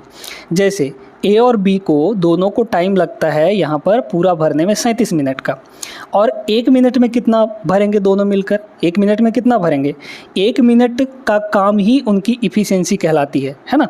तो 1 मिनट में दोनों मिलकर कितना काम करेंगे, 4 यूनिट भरेंगे कि नहीं, 3 और 1 4, है ना। और टोटल टाइम लग रहा है 37 मिनट का। तो ये तो हो गया एफिशिएंसी दोनों का, इनटू यहाँ पर टाइम यानी कि 37 मिनट। तो ये टोटल आपका निकल कर आ जाएगा उस टंकी की कैपेसिटी, यानी हमने कितना लीटर पानी उसमें टोटल भरा है। तो ये टोटल टंकी की कैपेसिटी आ गई, कितनी आ गई, अब इसको रहने दीजिए, ठीक है। ये टोटल टंकी की कैपेसिटी। अब इसमें पूछा क्या है ये समझिए। तो कह रहा है कि धीमे जल प्रवाह वाला, यानी कि जो धीरे भर रहा है, अब धीरे कौन भरेगा, जिसकी इफिशियंसी कम होगी। बी वाला धीरे भर रहा है। ये जो धीरे भर रहा है ये पाइप अकेले टंकी को कितने टाइम में भर देगा। अब टाइम इज इक्वल टू क्या होता है, वर्क अपॉन इफिशियंसी। भरना कितने हैं, काम करना कितना है, इसको इतना भरना है क्योंकि इतनी ही कैपेसिटी है। तो 4 इंटू यहाँ पर 37 डिवाइड बाई इफिशियंसी। 1 मिनट में कितना भरता है ये वाला, धीमे वाला 1 यूनिट भरता है, तो डिवाइड बाई 1 कर देंगे। 4 से गुणा करेंगे तो 4 सत्ते 28 और 4 तियाँ 12 और 2 यहाँ पर 14 हो जाएगा। डिवाइड बाई 1 तो वही रहेगा, मतलब 148 मिनट आ जाएगा। समझ में आया कि नहीं? उम्मीद करते हैं क्लियर हो गया होगा बहुत अच्छे तरीके से। Option number A is the correct answer. आगे चलते हैं दोस्तों यहाँ पर अगले सवाल पे। आइए देखते हैं यहाँ पे दूसरा सवाल। अब ये सवाल टाइम एंड वर्क का है। क्या कह रहा है, ईसा किसी कार्य को 20 दिनों में कर सकती है। ईसा और स्मृति एक साथ मिलकर उसी काम को 16 दिनों में कर सकती है। ईसा, स्मृति और अश्लेषा एक साथ मिलकर उसी काम को 8 दिनों में कर सकती हैं। उसी कार्य को ईसा और अश्लेषा कितने दिनों में करेंगी, ये बताना है हमें। बहुत अच्छा प्रश्न है। तो ईसा जो है 20 दिन में कर सकती है, ठीक है। ईसा जो है कितने दिन में कर सकती है, यहाँ पर 20 दिन में। फिर कह रहा है ईसा और स्मृति, ईसा प्लस स्मृति कितने दिनों में कर सकते हैं, ये 16 दिनों में साथ मिलकर कर सकते हैं। कह रहे तीनों मिलकर, ईसा, स्मृति और अश्लेषा, ये तीनों मिलकर कितने दिनों में कर सकते हैं, 8 दिनों में यहाँ पर कर सकते हैं। कह रहे ईसा और अश्लेषा कितने दिनों में करेंगे। बहुत अच्छा प्रश्न है, ध्यान से समझिए इसको। सबसे पहले हम लोग टोटल वर्क निकाल लेते हैं। कैसे निकालेंगे, इन तीनों से कटने वाला कोई एक नंबर ले लीजिए। कौन होता है कटने वाला नंबर, इनका एलसीएम ही होता है। तो 20, 16 और 8 का एलसीएम कितना आ जाएगा, अगर हम देखें तो 80 आ जाएगा, है ना। 20 चौके 80, 16 पंचे 80 और 8 दहम 80, मतलब टोटल वर्क यहाँ पर 80 ले लीजिए। इतना ही काम हमको करना है। तो 80/20 यानी 4, 80/16 यानी 5, 80/8 यानी कि 10, है ना। तो ये आ गई इफ़िशियंसी, मतलब 1 घंटे में कितना काम यहाँ पर, सॉरी 1 दिन में कितना काम करेंगे, क्योंकि ये दिन दिए गए हैं, ठीक है। देखिए अब यहाँ पर डायरेक्टली आप निकाल लीजिए कि भाई श्लेषा का कितना होगा, श्लेषा का इफ़िशियंसी कितना होगा। ईसा 1 दिन में 4 करती है। ईसा और श्लेषा कह रहे हैं, स्मृति है ना। ईसा और स्मृति दोनों मिलकर 5 करते हैं। इसमें से तो अकेला ही 4 ईसा का हो गया, है ना, ईसा का हो गया। इसमें इस 5 में से अकेला ही 4 ईसा का हो गया। तो मतलब स्मृति कितना कर रही है, 1 यूनिट सेव कर रही है, क्योंकि दोनों मिलकर 5 यूनिट कर रहे हैं। तो स्मृति का कितना आ गया, 1 यूनिट आ गया। ऐसे ही अब आप देखिए अश्लेषा का निकाल लीजिए। अश्लेषा का कितना हो जाएगा बताइए। ये दोनों मिलकर कितना काम कर रहे हैं, 5, और तीनों मिलकर 10 कर रहे हैं। तो इसका मतलब इनका 5 अगर निकाल दें तो अश्लेषा का बचेगा सिर्फ। तो इस टोटल 10 में से 5 निकाल दीजिए ईसा और स्मृति का, तो बचेगा सिर्फ 5, यानी कि 5 यूनिट हमारे अश्लेषा काम कर रही है 1 दिन में। कहा रहा है कि इसमें ईसा और अश्लेषा कितने दिनों में कर सकते हैं उस काम को। काम हमारा कितना है, टोटल 80 यूनिट काम करना है, ठीक है। ये काम हो गया। डिवाइड बाई इफ़िशियंसी लिखना है। दोनों मिलकर काम कर रहे हैं तो दोनों की इफ़िशियंसी जोड़ कर लिखिए। 1 और 5, ईसा और अश्लेषा, 1 और 5 कितना हो जाएगा, 6। तो 80/6 यानी कि 40/3। 1 सेकंड, यहाँ पे कुछ गलत आ रहा है क्या, देख लेते हैं। अच्छा ठीक है, हमें यहाँ पर बोला गया है भाई, सॉरी, हमने स्मृति और अश्लेषा को ले लिया है, हमें ईसा और अश्लेषा का चाहिए, ठीक है। ईसा और अश्लेषा, तो ईसा और अश्लेषा की इफ़िशियंसी देख लीजिए कितनी हो जाएगी यहाँ पर। ईसा और अश्लेषा, ईसा की इफ़िशियंसी 4 है, अश्लेषा की यहाँ पर 5 है। तो 4 और 5 कितना हो जाएगा, टोटल 9 हो जाएगा, ठीक है। सॉरी, यहाँ पर थोड़ा सा गड़बड़ हो गया। ईसा और अश्लेषा बोला था, हमने यहाँ पर स्मृति और अश्लेषा ले लिया है ना। तो 9 हो जाएगा, 4 और 5 9, तो 80/9 आ जाएगा। और 80/9 ही आपको दिया गया है ऑप्शन नंबर सी में। करेक्ट है, सभी को समझ में आ गया होगा। चलते हैं यहाँ पे अगले प्रश्न पर। आइए दोस्तों देखते हैं यहाँ पे अगला सवाल, क्वेश्चन नंबर 6। यदि एक लंबवृत्तीय बेलन यानी सिलेंडर है, उसके आधार का रेडियस 30% कम कर दी जाती है तथा इसकी ऊंचाई जो है वो 224% बढ़ा दी जाती है, तो इसके आयतन में प्रतिशत वृद्धि कितनी होगी, कितने % का वृद्धि होगा। पहले हम यहाँ पर देखते हैं कि आयतन का फॉर्मूला होता क्या है, ठीक है। आयतन का फॉर्मूला होता क्या है, तो आयतन होता है πr² × h, ठीक है। बेलन का आयतन कितना होता है, πr² × h, ठीक है। तो यही हमको देखना है कि कितने % की वृद्धि यहाँ पर हो रही है दोस्तों, है ना। बड़े ध्यान से समझिएगा, ठीक है। यहाँ पर आपको सक्सेसिव देखना है। सक्सेसिव कैसे देखना है, ध्यान से समझिए। कैसे करेंगे सुनते जाइए। क्यों यहाँ पर सक्सेसिव लेंगे? क्योंकि R और H ये तीनों मल्टीप्लाई में है। मल्टीप्लाई में जब भी रहेंगे तो सक्सेसिव ले लिया जाएगा, ठीक है। तो R जो है वो 2 बार मल्टीप्लाई हुआ है, क्योंकि R इंटू आर स्क्वायर 2 बार मल्टीप्लाई हुआ है। तो यहाँ पर त्रिज्या जो है रेडियस 30% कम हो रहा है, तो 2 बार पहले इसका सक्सेसिव लीजिए, ठीक है। 30% कम, 30% कम, ठीक है। सक्सेसिव का फॉर्मूला क्या होता है आप सभी जानते हैं, है ना। A + B + AB अपॉन 100, यही ना होता है। कितना हो जाएगा? A मतलब यहाँ पर -30, B यानी कि -30 और प्लस AB अपॉन 100। तो A इंटू B करेंगे तो माइनस माइनस प्लस ही हो जाएगा, और इन दोनों को मल्टीप्लाई करेंगे तो 30 इंटू 30 900, 900 बटे 100 करेंगे तो यहाँ पर कितना आ जाएगा? सीधे सीधे 9 आ जाएगा, ठीक है। ये प्लस में ही रहेगा क्योंकि ये माइनस माइनस मिलकर प्लस होगा। ये कितना आ गया? -60 और +9, -60 और +9 आपका माइनस का 51 आ जाएगा, ठीक है। माइनस का 51। अब इस माइनस के 51 का -51% का किसके साथ? ऊंचाई के साथ, क्योंकि अब h मल्टीप्लाई हुआ है तो 224% बढ़ा दी जाती है, तो 224% यहाँ पर प्लस हो जाता है दोस्तों। बस इन दोनों का सक्सेसिव निकाल लीजिए, क्या हो जाएगा? वही फिर से वही फार्मूला AB प्लस क्या कहते हैं, A + B + AB upon 100। A कितना है? -51, ठीक है। प्लस B कितना है? यहाँ पर 224 है, 224 है, प्लस AB अपॉन 100। तो प्लस करेंगे तो माइनस और प्लस मल्टीप्लाई होकर माइनस आएगा, मतलब यहाँ पर माइनस बनेगा आपका, ठीक है। इन दोनों को मल्टीप्लाई करेंगे तो यहाँ पर 51 × 224 और डिवाइड बाई यहाँ पर हो जाएगा 100, ठीक है। अब अप्रॉक्सीमेशन हम लोग लगाएंगे। अप्रॉक्सीमेशन कैसे लगाएंगे ध्यान से समझिएगा, ठीक है। अप्रॉक्सीमेशन, ठीक है। चलिए पहले इसको देखते हैं। तो ये कितना आ जाएगा आपका? यहाँ पर आ जाएगा, यहाँ पर कितना हो जाएगा? ये इसको अगर घटा देंगे तो ये हो जाएगा आपका 3 यहाँ पर, है ना। फिर 22 में से 5 गया तो ये हो जाएगा 17, मतलब 173 आ गया, क्योंकि पॉजिटिव का आएगा, प्लस में है ये, माइनस। इसको सॉल्व करिए। अप्रॉक्सीमेशन लगाएंगे तो दोस्तों गड़बड़ हो सकता है, क्यों? क्योंकि 2 वैल्यू यहाँ पर बहुत नज़दीक दी गई हैं, है ना, 59 और 58, इसलिए इसको सॉल्व ही करिए। 51 का 4 गुना करेंगे, 50 चौके 200 और 4, तो 204 हो गया। तो 204 का यहाँ पर 4 हुआ और बचा 20 यहाँ पर। 51 दूना 102, ठीक है। 51 दूना 102, 102 और 20 जोड़ेंगे तो 122 आ जाएगा, मतलब यहाँ पर हो गया 2, तो 122 यानी 12 बचा। फिर 51 दूना 102, 102 और 12 जोड़ेंगे तो 114 आ जाएगा, तो यहाँ पर 114 हो गया। और डिवाइड बाई 100 है, डिवाइड बाई जब 100 है तो यहाँ पर ये कितना आ जाएगा आपका? यहाँ पर आ जाएगा दोस्तों, ठीक है। यहाँ पर ये पॉइंट लग जाएगा, ठीक है। तो कहाँ पर पॉइंट लगेगा? ये सीधे सीधे हो जाएगा 173 और -114.24 लग जाएगा, ठीक है। तो घटा लीजिए अब, तो यहाँ पर कितना होगा? ये हो जाएगा आपका सीधे सीधे इसको कर लीजिए 72 कर लीजिए, तो 72 यानी कि 2, तो 12 में से 4 गया, यहाँ पर 8 हो गया, ठीक है। और आपका कितना हो जाएगा? ये देखिए देखते जाइएगा, यहाँ पर 16 बचा, तो 16 में से 11 गए, ये हो गया 5, तो 58 पॉइंट, और 100 में से 24 घटाएंगे कितना आएगा? 100 में से 24 घटाएंगे 76 आ जाएगा, 76 आएगा। अप्रॉक्सीमेटली कितनी वैल्यू बनेगी बताइए? तो ये बन जाएगा सीधे सीधे 59, क्योंकि ये 0.5 से ज़्यादा है, 0.5 से ज़्यादा है तो 59 कर सकते हैं इसको, है ना। तो 59% आ जाएगा। Option number B is the correct answer. I hope सभी लोग समझ गए होंगे। बहुत बेहतरीन सवाल था ये, सक्सेसिव का यूज करना था इसमें। आगे चलते हैं क्वेश्चन नंबर 7 पे।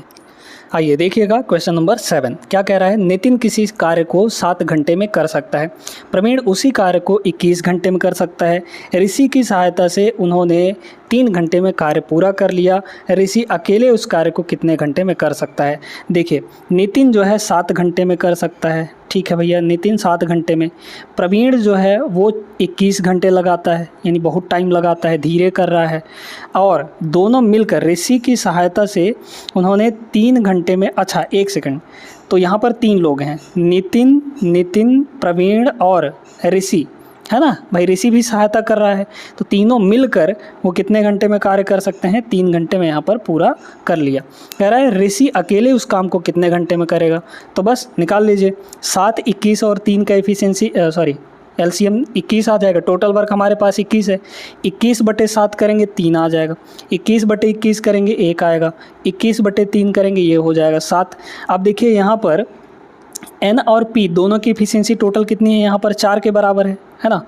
और तीनों की टोटल कितनी है? एफिशिएंसी 7 है। तो एन और पी की इफ़िशियंसी इस टोटल में से घटा देंगे तो आर की इफ़िशियंसी निकल जाएगी। बताइए, आर की इफ़िशियंसी 7 में से, टोटल 7 भाई, तीनों का 7 है, उसमें से एन और पी का घटा दीजिए। एन पी का कितना है, टोटल 4 है, 4 निकाल दीजिए तो आर का बचेगा यानी ऋषि का बचेगा, तो ऋषि की इफ़िशियंसी 3 आ गई। ठीक है, अब ये जो ऋषि है वो कितने घंटे में कार्य कर लेगा? कार्य हमारा कितना है, 21 काम है।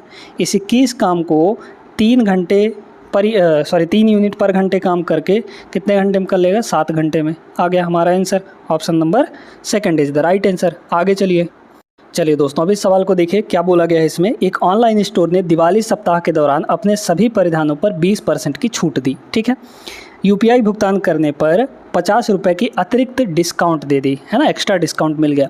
सारा ने यूपीआई भुगतान मोड का उपयोग करके 3190 रुपये में एक साड़ी खरीदी। साड़ी का अंकित मूल्य कितना होगा? बहुत ध्यान से समझिएगा इस चीज़ को। ठीक है, मान लेते हैं यहाँ पर साड़ी का जो मार्क्ड प्राइस है, अंकित मूल्य है, वो 100% है। ठीक है, परसेंटेज में कितना है? 100%। मार्क्ड प्राइस 100% ही होता है। इस पे 20% का डिस्काउंट, तो सामान कितने का हो गया? साड़ी कितने का हो गया? 80% का हो गया। ध्यान से समझिएगा, बड़ा सिंपल सा प्रश्न है ना, आराम से कर लेंगे। तो 100% की साड़ी थी, 20% की डिस्काउंट हुई तो साड़ी हो गया यहाँ पर 80% का। इसमें क्योंकि उसने यूपीआई मोड का यूज़ किया तो 50 रुपये का और डिस्काउंट मिल गया, मतलब इस 80% में फिर से 50 रुपये का और डिस्काउंट मिला। ये रुपए में है, परसेंट में नहीं है। ठीक है, इतना डिस्काउंट करने के बाद जो साड़ी का मूल्य बचा वो कितना हो गया यहाँ पर? बताइए, 3190 रुपये हो गया। बस इक्वल कर दीजिए, ये 50 उधर जाएगी क्योंकि ये रुपए में है, ये भी रुपए में है, तो जुड़ जाएगा उधर जाके। 80% की जो वैल्यू है वो कितनी हो जाएगी यहाँ पर? बताइए, जोड़ देंगे तो 3190 यानी कि 3240 हो जाएगा, है ना। 3240 यहाँ पर हो गया। काट लेंगे हम लोग, है ना। तो पहले 20% की वैल्यू निकाल लीजिए क्योंकि हमें 100% की वैल्यू चाहिए। 20% निकालने के लिए क्या करेंगे? 4 से इसको डिवाइड, तो ये बन जाएगा हमारा 20%। तो 20% इसको डिवाइड करिए, 4 अट्ठे 32, 4 एकम 4, 810 हो गया। अब हमें क्या करना है? 100% निकालना है क्योंकि हमें अंकित मूल्य चाहिए 100%। 5 गुना कर दीजिए, इसका भी 5 गुना, तो इधर भी 5 गुना हो जाएगा, तो ये बन जाएगा 100% यानी कि साड़ी का अंकित मूल्य। इधर 5 गुना करेंगे तो 5 एकम 5 और ये हो गया 0 और 5 अट्ठे 40 यानी 4050 रुपये। ठीक है, option number D is the correct answer. बड़ा सिंपल सा प्रश्न था, उम्मीद करते हैं समझ गए होंगे आप लोग। आगे चलिए क्वेश्चन नंबर 9 पे आइए, इस सवाल को देखते हैं। पिछले क्लास में भी हमने इस टाइप का एक सवाल किया हुआ था दोस्तों, है ना, तो बन जाना चाहिए। 2 मित्रों चेतन और विपुल की मासिक आय यानी मंथली इनकम 5 और 7 के अनुपात में, इनमें से प्रत्येक 96,000 प्रति माह बचा लिया। यदि इनके मासिक व्यय यानी कि खर्चे का जो रेशियो है 1 और 3 है तो चेतन का मासिक आय कितना होगा? देखते जाइए।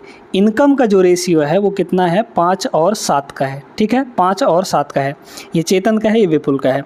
और जो इनके खर्चे का रेशियो है, खर्चा कितना है यहाँ पर? 1 और 3 के रेशियो में कर रहे हैं। ठीक है, हमें यहाँ पर देखना है कि बचा कितना रहा है, 96,000। अब इसको समझना कैसे है ये समझिए। देखिए, यहाँ पर इनकम इज इक्वल टू, आप सभी जानते हैं कि एक्सपेंडिचर यानी खर्चा प्लस सेविंग, ये होता है ना, ये होता है। अगर यहाँ देखा जाए तो यहाँ क्या दिया है? इनकम दिया है। ठीक है, यहाँ आपका क्या दिया है? यहाँ क्या दिया है आपका? यहाँ आपका गिवन है ये क्या है? व्यय है ना, यानी एक्सपेंडिचर है। ठीक है, अब ध्यान से समझिए, अगर हम इसको इधर ले आए, सेविंग को इधर ले आए, तो income minus saving is equal to expenditure बचेगा। यानी कि इनकम पहले इतना था, उसमें से हमने सेविंग को घटाया, तो हमारे पास अब जो रेशियो बचा है वो किसका बचा है? एक्सपेंडिचर का बचा है, यानी खर्चे का बचा है ना। तो हमने इस वाले रेशियो में से कुछ ना कुछ माइनस किया होगा, तब जाके ये वाला रेशियो प्राप्त हुआ है। यानी इनकम में कुछ ना कुछ घटाया होगा हमने, तब जाके हमें खर्चा मिला है, यानी कि एक्सपेंडिचर मिला है कि नहीं? यानी कि यहाँ से ये वाला रेशियो कब मिला है? जब हमने कुछ माइनस किया है। कितना माइनस किया है बताइए?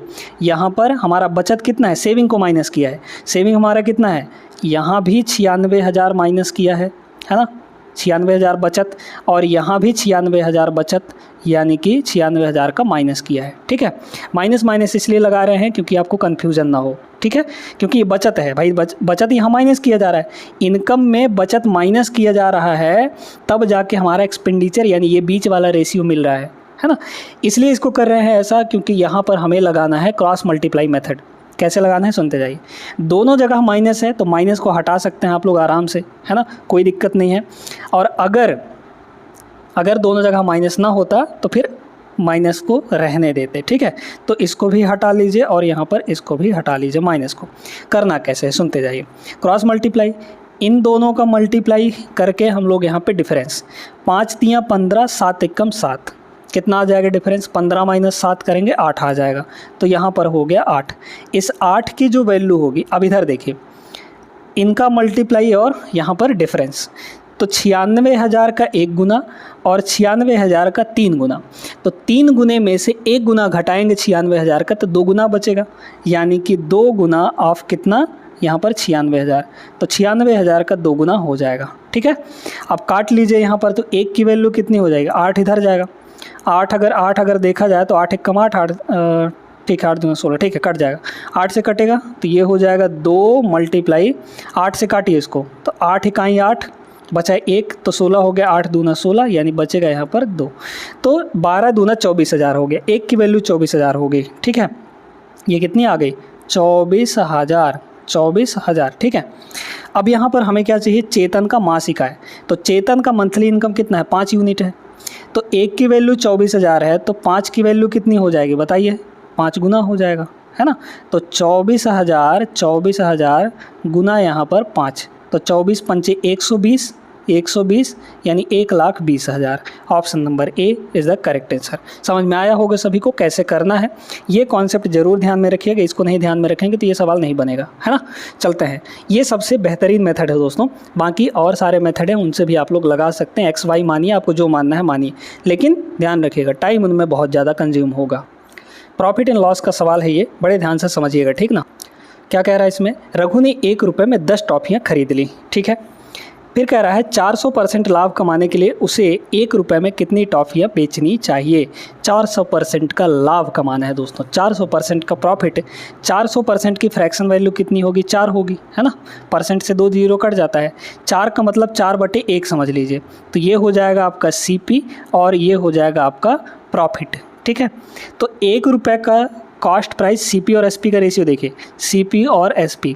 1 रुपये का कॉस्ट प्राइस बेचा कितने में, 1 + 1 पे 4 का प्रॉफिट।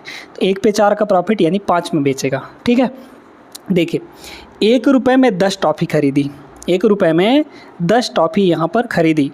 तो टॉफ़ियों का जो क्वांटिटी है वो बराबर रखिए, अभी 10 टॉफ़ी ही हम ले रहे हैं।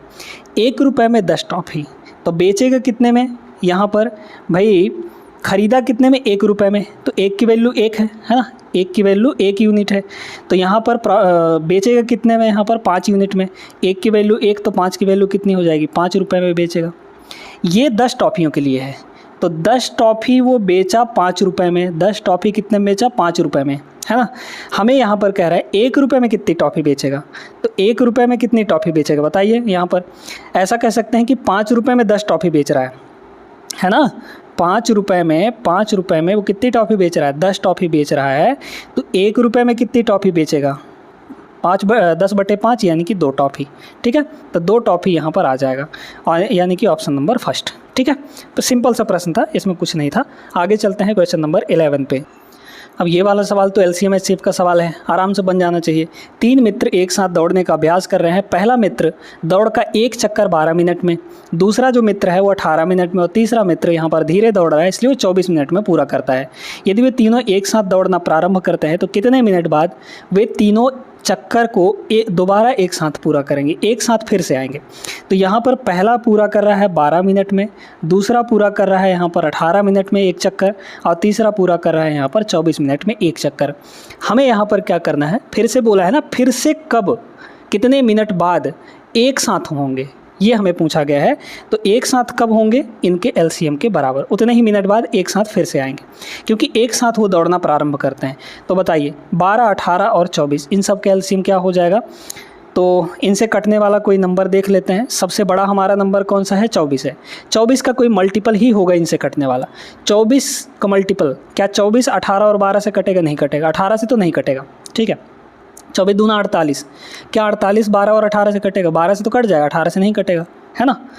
लेकिन 24 तियाँ 72, 72 जो है तीनों से कटेगा, 72 12 छक 72, 18 से 18 चौक 72, 24 3 72, तो 72 इन तीनों का एलसीएम आ जाएगा, यानी कि 72 मिनट बाद फिर से हमारा वो क्या करेगा, एक साथ आएंगे, एक साथ दोबारा पूरा करेंगे, यानी option number 3 is the correct answer. आगे चलते हैं। प्रॉफिट एंड लॉस का सवाल है, बड़ा खतरनाक सवाल है दोस्तों, क्योंकि इसमें मिलाया जा रहा है चीज़ों को। तो जब भी मिलाया जाता है तो यहाँ पर एलिगेशन लगाते हैं हम लोग, सभी को पता है, लेकिन एलिगेशन लगाने का भी तरीका होता है। अगर आप गलत लगा दिए तो गलत आंसर आ जाएगा, है ना। कैसे लगाना है सुनिएगा। 36 प्रति केजी की लागत वाले गेहूं को, लागत का मतलब कॉस्ट प्राइस, ठीक है, तो 36 रुपये पर केजी लागत वाले गेहूं को 45 रुपये प्रति केजी लागत वाले 55 किलो गेहूं के साथ कितनी मात्रा में मिश्रित किया जाना चाहिए ताकि मिश्रण को 50 रुपये पर केजी के दर से बेचने पर 20% का लाभ हो। ठीक है, यहाँ पर ये बताइए, जो दोनों को मिलाया जा रहा है, जो दोनों गेहूं को मिलाया जा रहा है, उनका कॉस्ट प्राइस दिया है, लेकिन जो मिश्रण है उसका सेलिंग प्राइस दिया है। दोस्तों क्या दिया है यहाँ पर, सेलिंग प्राइस दिया है कि नहीं भाई। पहला गेहूँ ये है जिसका कॉस्ट प्राइस 36 रुपये पर केजी है, दूसरा गेहूँ ये है जिसका कॉस्ट प्राइस 45 रुपये पर केजी है। इनको साथ में मिलाया जा रहा है, साथ में मिलाने के बाद जो मिश्रण बनेगा उसको बेचा जा रहा है 50 रुपये पर केजी की दर से। उसका कॉस्ट प्राइस नहीं दिया है आपको, बेचा जा रहा है 50 रुपये की दर से, वो भी कितना का प्रॉफिट लेके, 20% का प्रॉफिट लेके, है ना। तो ये बताइए, यहाँ कॉस्ट प्राइस है, यहाँ कॉस्ट प्राइस है, तो मिश्रण का भी कॉस्ट प्राइस रहना चाहिए कि नहीं, तब ना हम सही निकाल पाएंगे, एलिगेशन लगा पाएंगे। तीनों वैल्यू एक जैसे ही होनी चाहिए, एक ही होनी चाहिए। ये कॉस्ट तो ये भी कॉस्ट होना चाहिए। देखिए 20% का मतलब होता है 1/5, है ना। तो 5 का खरीदी और बेचेगा कितने में, 1 का प्रॉफिट लेके। तो बेचा कितने में, यहाँ पर देखिए 5 1 6, 6 में बेचा, 6 में बेचा, तो 6 की वैल्यू यहाँ पर कितनी है, 50 रुपये है ना। 6 की वैल्यू कितनी है, 50 रुपये है।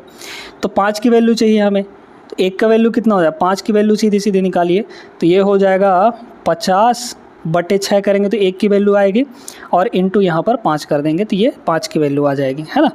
तो 50 पंचे यहाँ पर 250, और या फिर काट दीजिए 200, तो ये हो जाएगा 25, 25 पंचे 125, तो 125 और बटा यहाँ पर 3 बन जाएगा, है ना। 2 से काटे हैं तो 125/3 ये हो जाएगा आपका कॉस्ट प्राइस। जो मिश्रण है उसका कॉस्ट प्राइस आ गया। अब देखिए यहाँ पर पहला गेहूँ था 36 रुपये पर केजी, दूसरा गेहूँ था यहाँ पर 45 रुपये पर केजी। जो मिश्रण है उसका कॉस्ट प्राइस कितना बना यहाँ पर, 125। तो जो मिश्रण है उसका बीच में लिखेंगे, 125 बटा यहाँ पर 3 हो जाएगा कि नहीं। ठीक है, अब देखिए यहाँ पर क्या करेंगे हम लोग, इसका जो है, इसका कितना मिलाया जाना चाहिए, किसके साथ, इस 45 किलो वाले 55 केजी गेहूं के साथ, यानी 45 किलो वाले गेहूं का, पर केजी वाले गेहूं का जो क्वांटिटी है वो दिया गया है 55 किलो, है ना। सीधे यहाँ पर एलिगेशन लगाएंगे, इन दोनों का डिफरेंस यहाँ लिखेंगे, इन दोनों का डिफरेंस यहाँ लिखेंगे दोस्तों, बहुत ध्यान से। ठीक है, एक काम करते हैं, ये फ्रैक्शन में दिया है, इनको भी हम लोग यहाँ पर, ये फ्रैक्शन में दिया है तो इसको हटाइए फ्रैक्शन से। हटाने के लिए क्या करेंगे, डायरेक्टली नीचे 3 है ना, तो इन दोनों में 3 से मल्टीप्लाई कर दीजिए। यहाँ 3 से मल्टीप्लाई, यहाँ भी 3 से मल्टीप्लाई। 45 तियाँ ये कितना हो जाएगा, 135, ये हो गया 135, और ये कितना हो जाएगा, 36 तियाँ, 3 छक्के 18, और 3 तियाँ 9 1 10, 108 हो जाएगा। तो ये हो गया 108, और इसमें 3 से मल्टीप्लाई करेंगे तो 3 खत्म हो जाएगा, है ना। तो अब देखिए 125 माइनस 108 कितना हो जाएगा, 15 में से 8 गया 17 हो जाएगा। ठीक है, तो ये हो गया आपका सीधे 17, और यहाँ देखिए इन दोनों को घटाएंगे, 125 और 135 और 125, ये आपका आ जाएगा सीधे 10। अब क्या करना है, सुनते जाइएगा। ये जो आया है ये क्वांटिटी का रेशियो आया है। ठीक है, 45 किलो वाले का क्वांटिटी कितना है, यहाँ पर 55 केजी, तो 17 की वैल्यू यहाँ पर 55 है। 17 की वैल्यू कितनी है, यहाँ पर 55 के बराबर है। ठीक है, हमें क्या चाहिए, 10 की वैल्यू चाहिए, तो यहाँ पर ये हो जाएगा 55/17 करेंगे तो 1 आ जाएगा, 1 की वैल्यू। 10 की वैल्यू चाहिए तो यहाँ पर 10 से मल्टीप्लाई कर देंगे। ठीक है, काट लेंगे हम लोग तो कितना हो जाएगा, 17 तियाँ 51, मतलब 3 आ गया। 17 तियाँ यहाँ पर कितना हो जाएगा, 51, 510 हो गया ना, ये 510 है। तो 17 तियाँ 51, 500 तो कितना बचा, 4 बचा, तो 40 हो जाएगा, और 17 दूना 34। ठीक है, तो 32 पॉइंट समथिंग आएगा, मतलब अप्रॉक्सीमेटली 32 आ जाएगा आपका। ठीक है, तो अप्रॉक्सीमेटली 32 आएगा। ऑप्शन नंबर यहाँ पर D is the correct answer, है ना, क्योंकि बोला है हमें निकटतम पूर्णांक तक हमें चाहिए, तो 32 is the correct answer. Clear है सभी को, उम्मीद करते हैं समझ आ गया होगा। बहुत बढ़िया प्रश्न था दोस्तों। आगे चलते हैं क्वेश्चन नंबर 13 पे। बहुत बढ़िया प्रश्न है, पार्टनरशिप का सवाल है। पार्टनरशिप के सवालों में आपको ध्यान रखना होता है कि किसका पैसा व्यवसाय में, व्यवसाय का मतलब यहाँ पर उस बिजनेस में कितने समय के लिए लगा है ना। जितने समय के लिए जिसका जितना ज़्यादा पैसा लगा होगा उसके अनुसार ही उनके प्रॉफिट में शेयर जाएगा, है ना। तो सीधे सीधे हमें क्या पूछा है, रमणीक ने 1,45,600 से एक व्यवसाय शुरू किया, है ना। इसने अपना पैसा लगाया कितना, 1,45,600 रुपया लगाया। 5 महीने बाद सोमेश ने 1,50,400 रुपये के साथ उसके साथ जुड़ गया। ये अपना पैसा लेके आया और उस बिज़नेस में शामिल हो गया, लेकिन 5 महीने बाद। कह रहा है 1 वर्ष के अंत में उन्हें लाभ किस अनुपात में मिलेगा।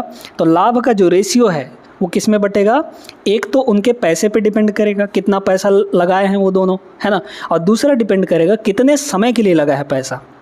बस यही है हमारा, और कुछ नहीं है। तो पहले देखिए पैसे का रेशियो कितना आएगा, पैसा कितना। तो रमणीक का पैसा कितना लगा था, 1,45,600, ठीक है। और जो सोमेश का पैसा लगा वो 1,50,400, ठीक है, समझ में आ गया। अब इनको काटिए, रेशियो ले लीजिए यहाँ पर, है ना, रेशियो ले लेंगे। 2 जीरो से 2 जीरो ख़त्म हो जाएगा, और कटेगा क्या, 2 से अगर काट दें या फिर 2 से काट ही दीजिए। 2 से इसको अगर हम लोग, या फिर 4 से काटिए ना, 14 चौके 56, हाँ कट जाएगा, 4 से कट जाएगा। 4 से इसको काटेंगे तो 4 तियाँ 12, बचा 2 यहाँ पर तो 25, तो 4 छक्के 24, फिर बचा 1 तो 4 चौके 16। 4 से इसको काटेंगे तो 4 तियाँ ये हो जाएगा 12, ठीक है, 12 बचा आपका 3, तो 4 सत्ते 28, 4 छक्के 24, 376 आ गया। क्या फिर 4 से कट सकता है, 19 चौक 76, है ना, और यहाँ पर 16 चौके 64, फिर 4 से काट दीजिए। 4 से फिर काटेंगे तो 4 अट्ठे 32, नहीं 4 नहीं हो 36, 4 नहीं हो 36, 4 एकम 4, इधर 4 से काटेंगे, 4 नहीं हो 36 और 1 बचा तो 4 चौके 16, 91 और 94 आ गया। क्या फिर से कटेगा, फिर से कटेगा, 3 से कटेगा क्या, नहीं कटेगा, नहीं कटेगा, 3 से नहीं कटेगा, ठीक है, 7 से नहीं कटेगा, ठीक है, 13 से नहीं कटेगा, ठीक है, चलिए तो नहीं कटेगा अब, है ना। तो मान लीजिए मतलब यहाँ पर रमणीक ने 91 रुपये लगाया, सोमेश ने 94 रुपये लगाया। ये कितने महीने के लिए लगाया, ध्यान से समझते जाइएगा। रमणीक तो शुरू से जुड़ा हुआ है, यानी 1 साल में कितना महीने के लिए लगा है उसका पैसा, 12 महीने के लिए। तो इसका पैसा 12 महीने के लिए लगा है, लेकिन ये 5 महीने बाद जुड़ा है सोमेश, तो इसका पैसा कितने महीने के लिए लगा रह गया बताइए। टोटल 12 में से 5 महीना छोड़ दीजिए, यानी कि इसका पैसा सिर्फ 7 महीने के लिए लगा हुआ है, ठीक है। अब रेशियो निकाल लीजिए फिर से, है ना। तो फिर ये जो रेशियो आएगा, अब प्रॉफिट का रेशियो आएगा, तो 7 से ये कटेगा, 13 से 93, है ना, और 4 से काटेंगे तो 4 से कटेगा क्या, 4 एकम 4 नहीं कटेगा, ठीक है। 2 से काट दीजिए, 2 से इसको अगर हम लोग काट दें, या फिर 4 से कटना चाहिए यार, 4 से कट जाएगा, है ना, 4 एकम 4 नहीं कटेगा, सॉरी 4 दूना 8 नहीं कटेगा, ठीक है। 2 से काट दीजिए, 2 छक्के 12 और 2 से इसको काटेंगे तो 2 चौके 8, 2 सत्ते 14, 47 आ गया। अब तो नहीं ना कटेगा, तो 13 छक्के ये हो गया 78 आपका, यहाँ 78 और यहाँ हो जाएगा 47, तो 78 और 47 का रेशियो आएगा प्रॉफिट का। Option number A is the correct answer, ठीक है। ये भी क्लियर हो गया होगा। आपको बस इतना देखना है कि कितना पैसा लगा है और कितने महीने के लिए लगा है, बस उसी में आपका प्रॉफिट शेयर हो जाएगा। आसान सा प्रश्न है, इसमें तो कोई दिक्कत नहीं है। आपको बोला गया है निम्नलिखित में से कौन सी संख्या 4 और 9 दोनों से डिविजिबल है। 4 और 9, 4 और 9 से दोनों से डिविजिबल हमको नंबर देखना है। 4 का रूल भी जानते हैं, 4 का रूल भी जानते हैं। 4 का रूल ये कहता है लास्ट के 2 अंक कटने चाहिए। पहले ऑप्शन में देखिए लास्ट का 2 अंक 28 है, 28 4 से कटता है, ठीक है। 12 है इसमें, ये भी 4 से कटता है, तो ये आंसर और ये आंसर हो सकता है। इसके लास्ट में 41 है, नहीं कटता 4 से, ये ख़त्म करिए इसको। इसके लास्ट में 45 है, नहीं कटता, ये 4 से ख़त्म करिए। 2 ऑप्शन ख़त्म हो चुके हैं, बचे हैं 2 ही। अब 9 से कटने वाला। 9 का रूल क्या कहता है, 9 का रूल ये कहता है कि डिजिट्स का सम 9 से डिवाइड हो जाए, यानी कि अंकों को जोड़ने पे 9 से कट जाए। ये बताइए इस वाले ऑप्शन में अगर देखें तो 4 और 5 मिलकर 9 ख़त्म हो गया, लेकिन 1 और 2 3 है, क्या 3 9 से कटेगा? 9 3 से कट जाएगा, लेकिन 3 9 से कहाँ कटेगा? 3 तो छोटा है 9 से, नहीं कटेगा। तो मतलब ये ऑप्शन भी गया, आपका एक ही ऑप्शन बचा है। इसको देखेंगे तो 7 और 2 9 कट गया 9 से, 1 और 8 ये भी 9 से कट गया, सब कट गए 9 से, है ना। तो यही आपका आंसर हो जाएगा, यानी 17 28 इज द करेक्ट आंसर। समझ में आया सभी को? आई होप दोस्तों आज के क्लास आप सभी लोगों को बेहतरीन तरीके से समझ में आ गया होगा।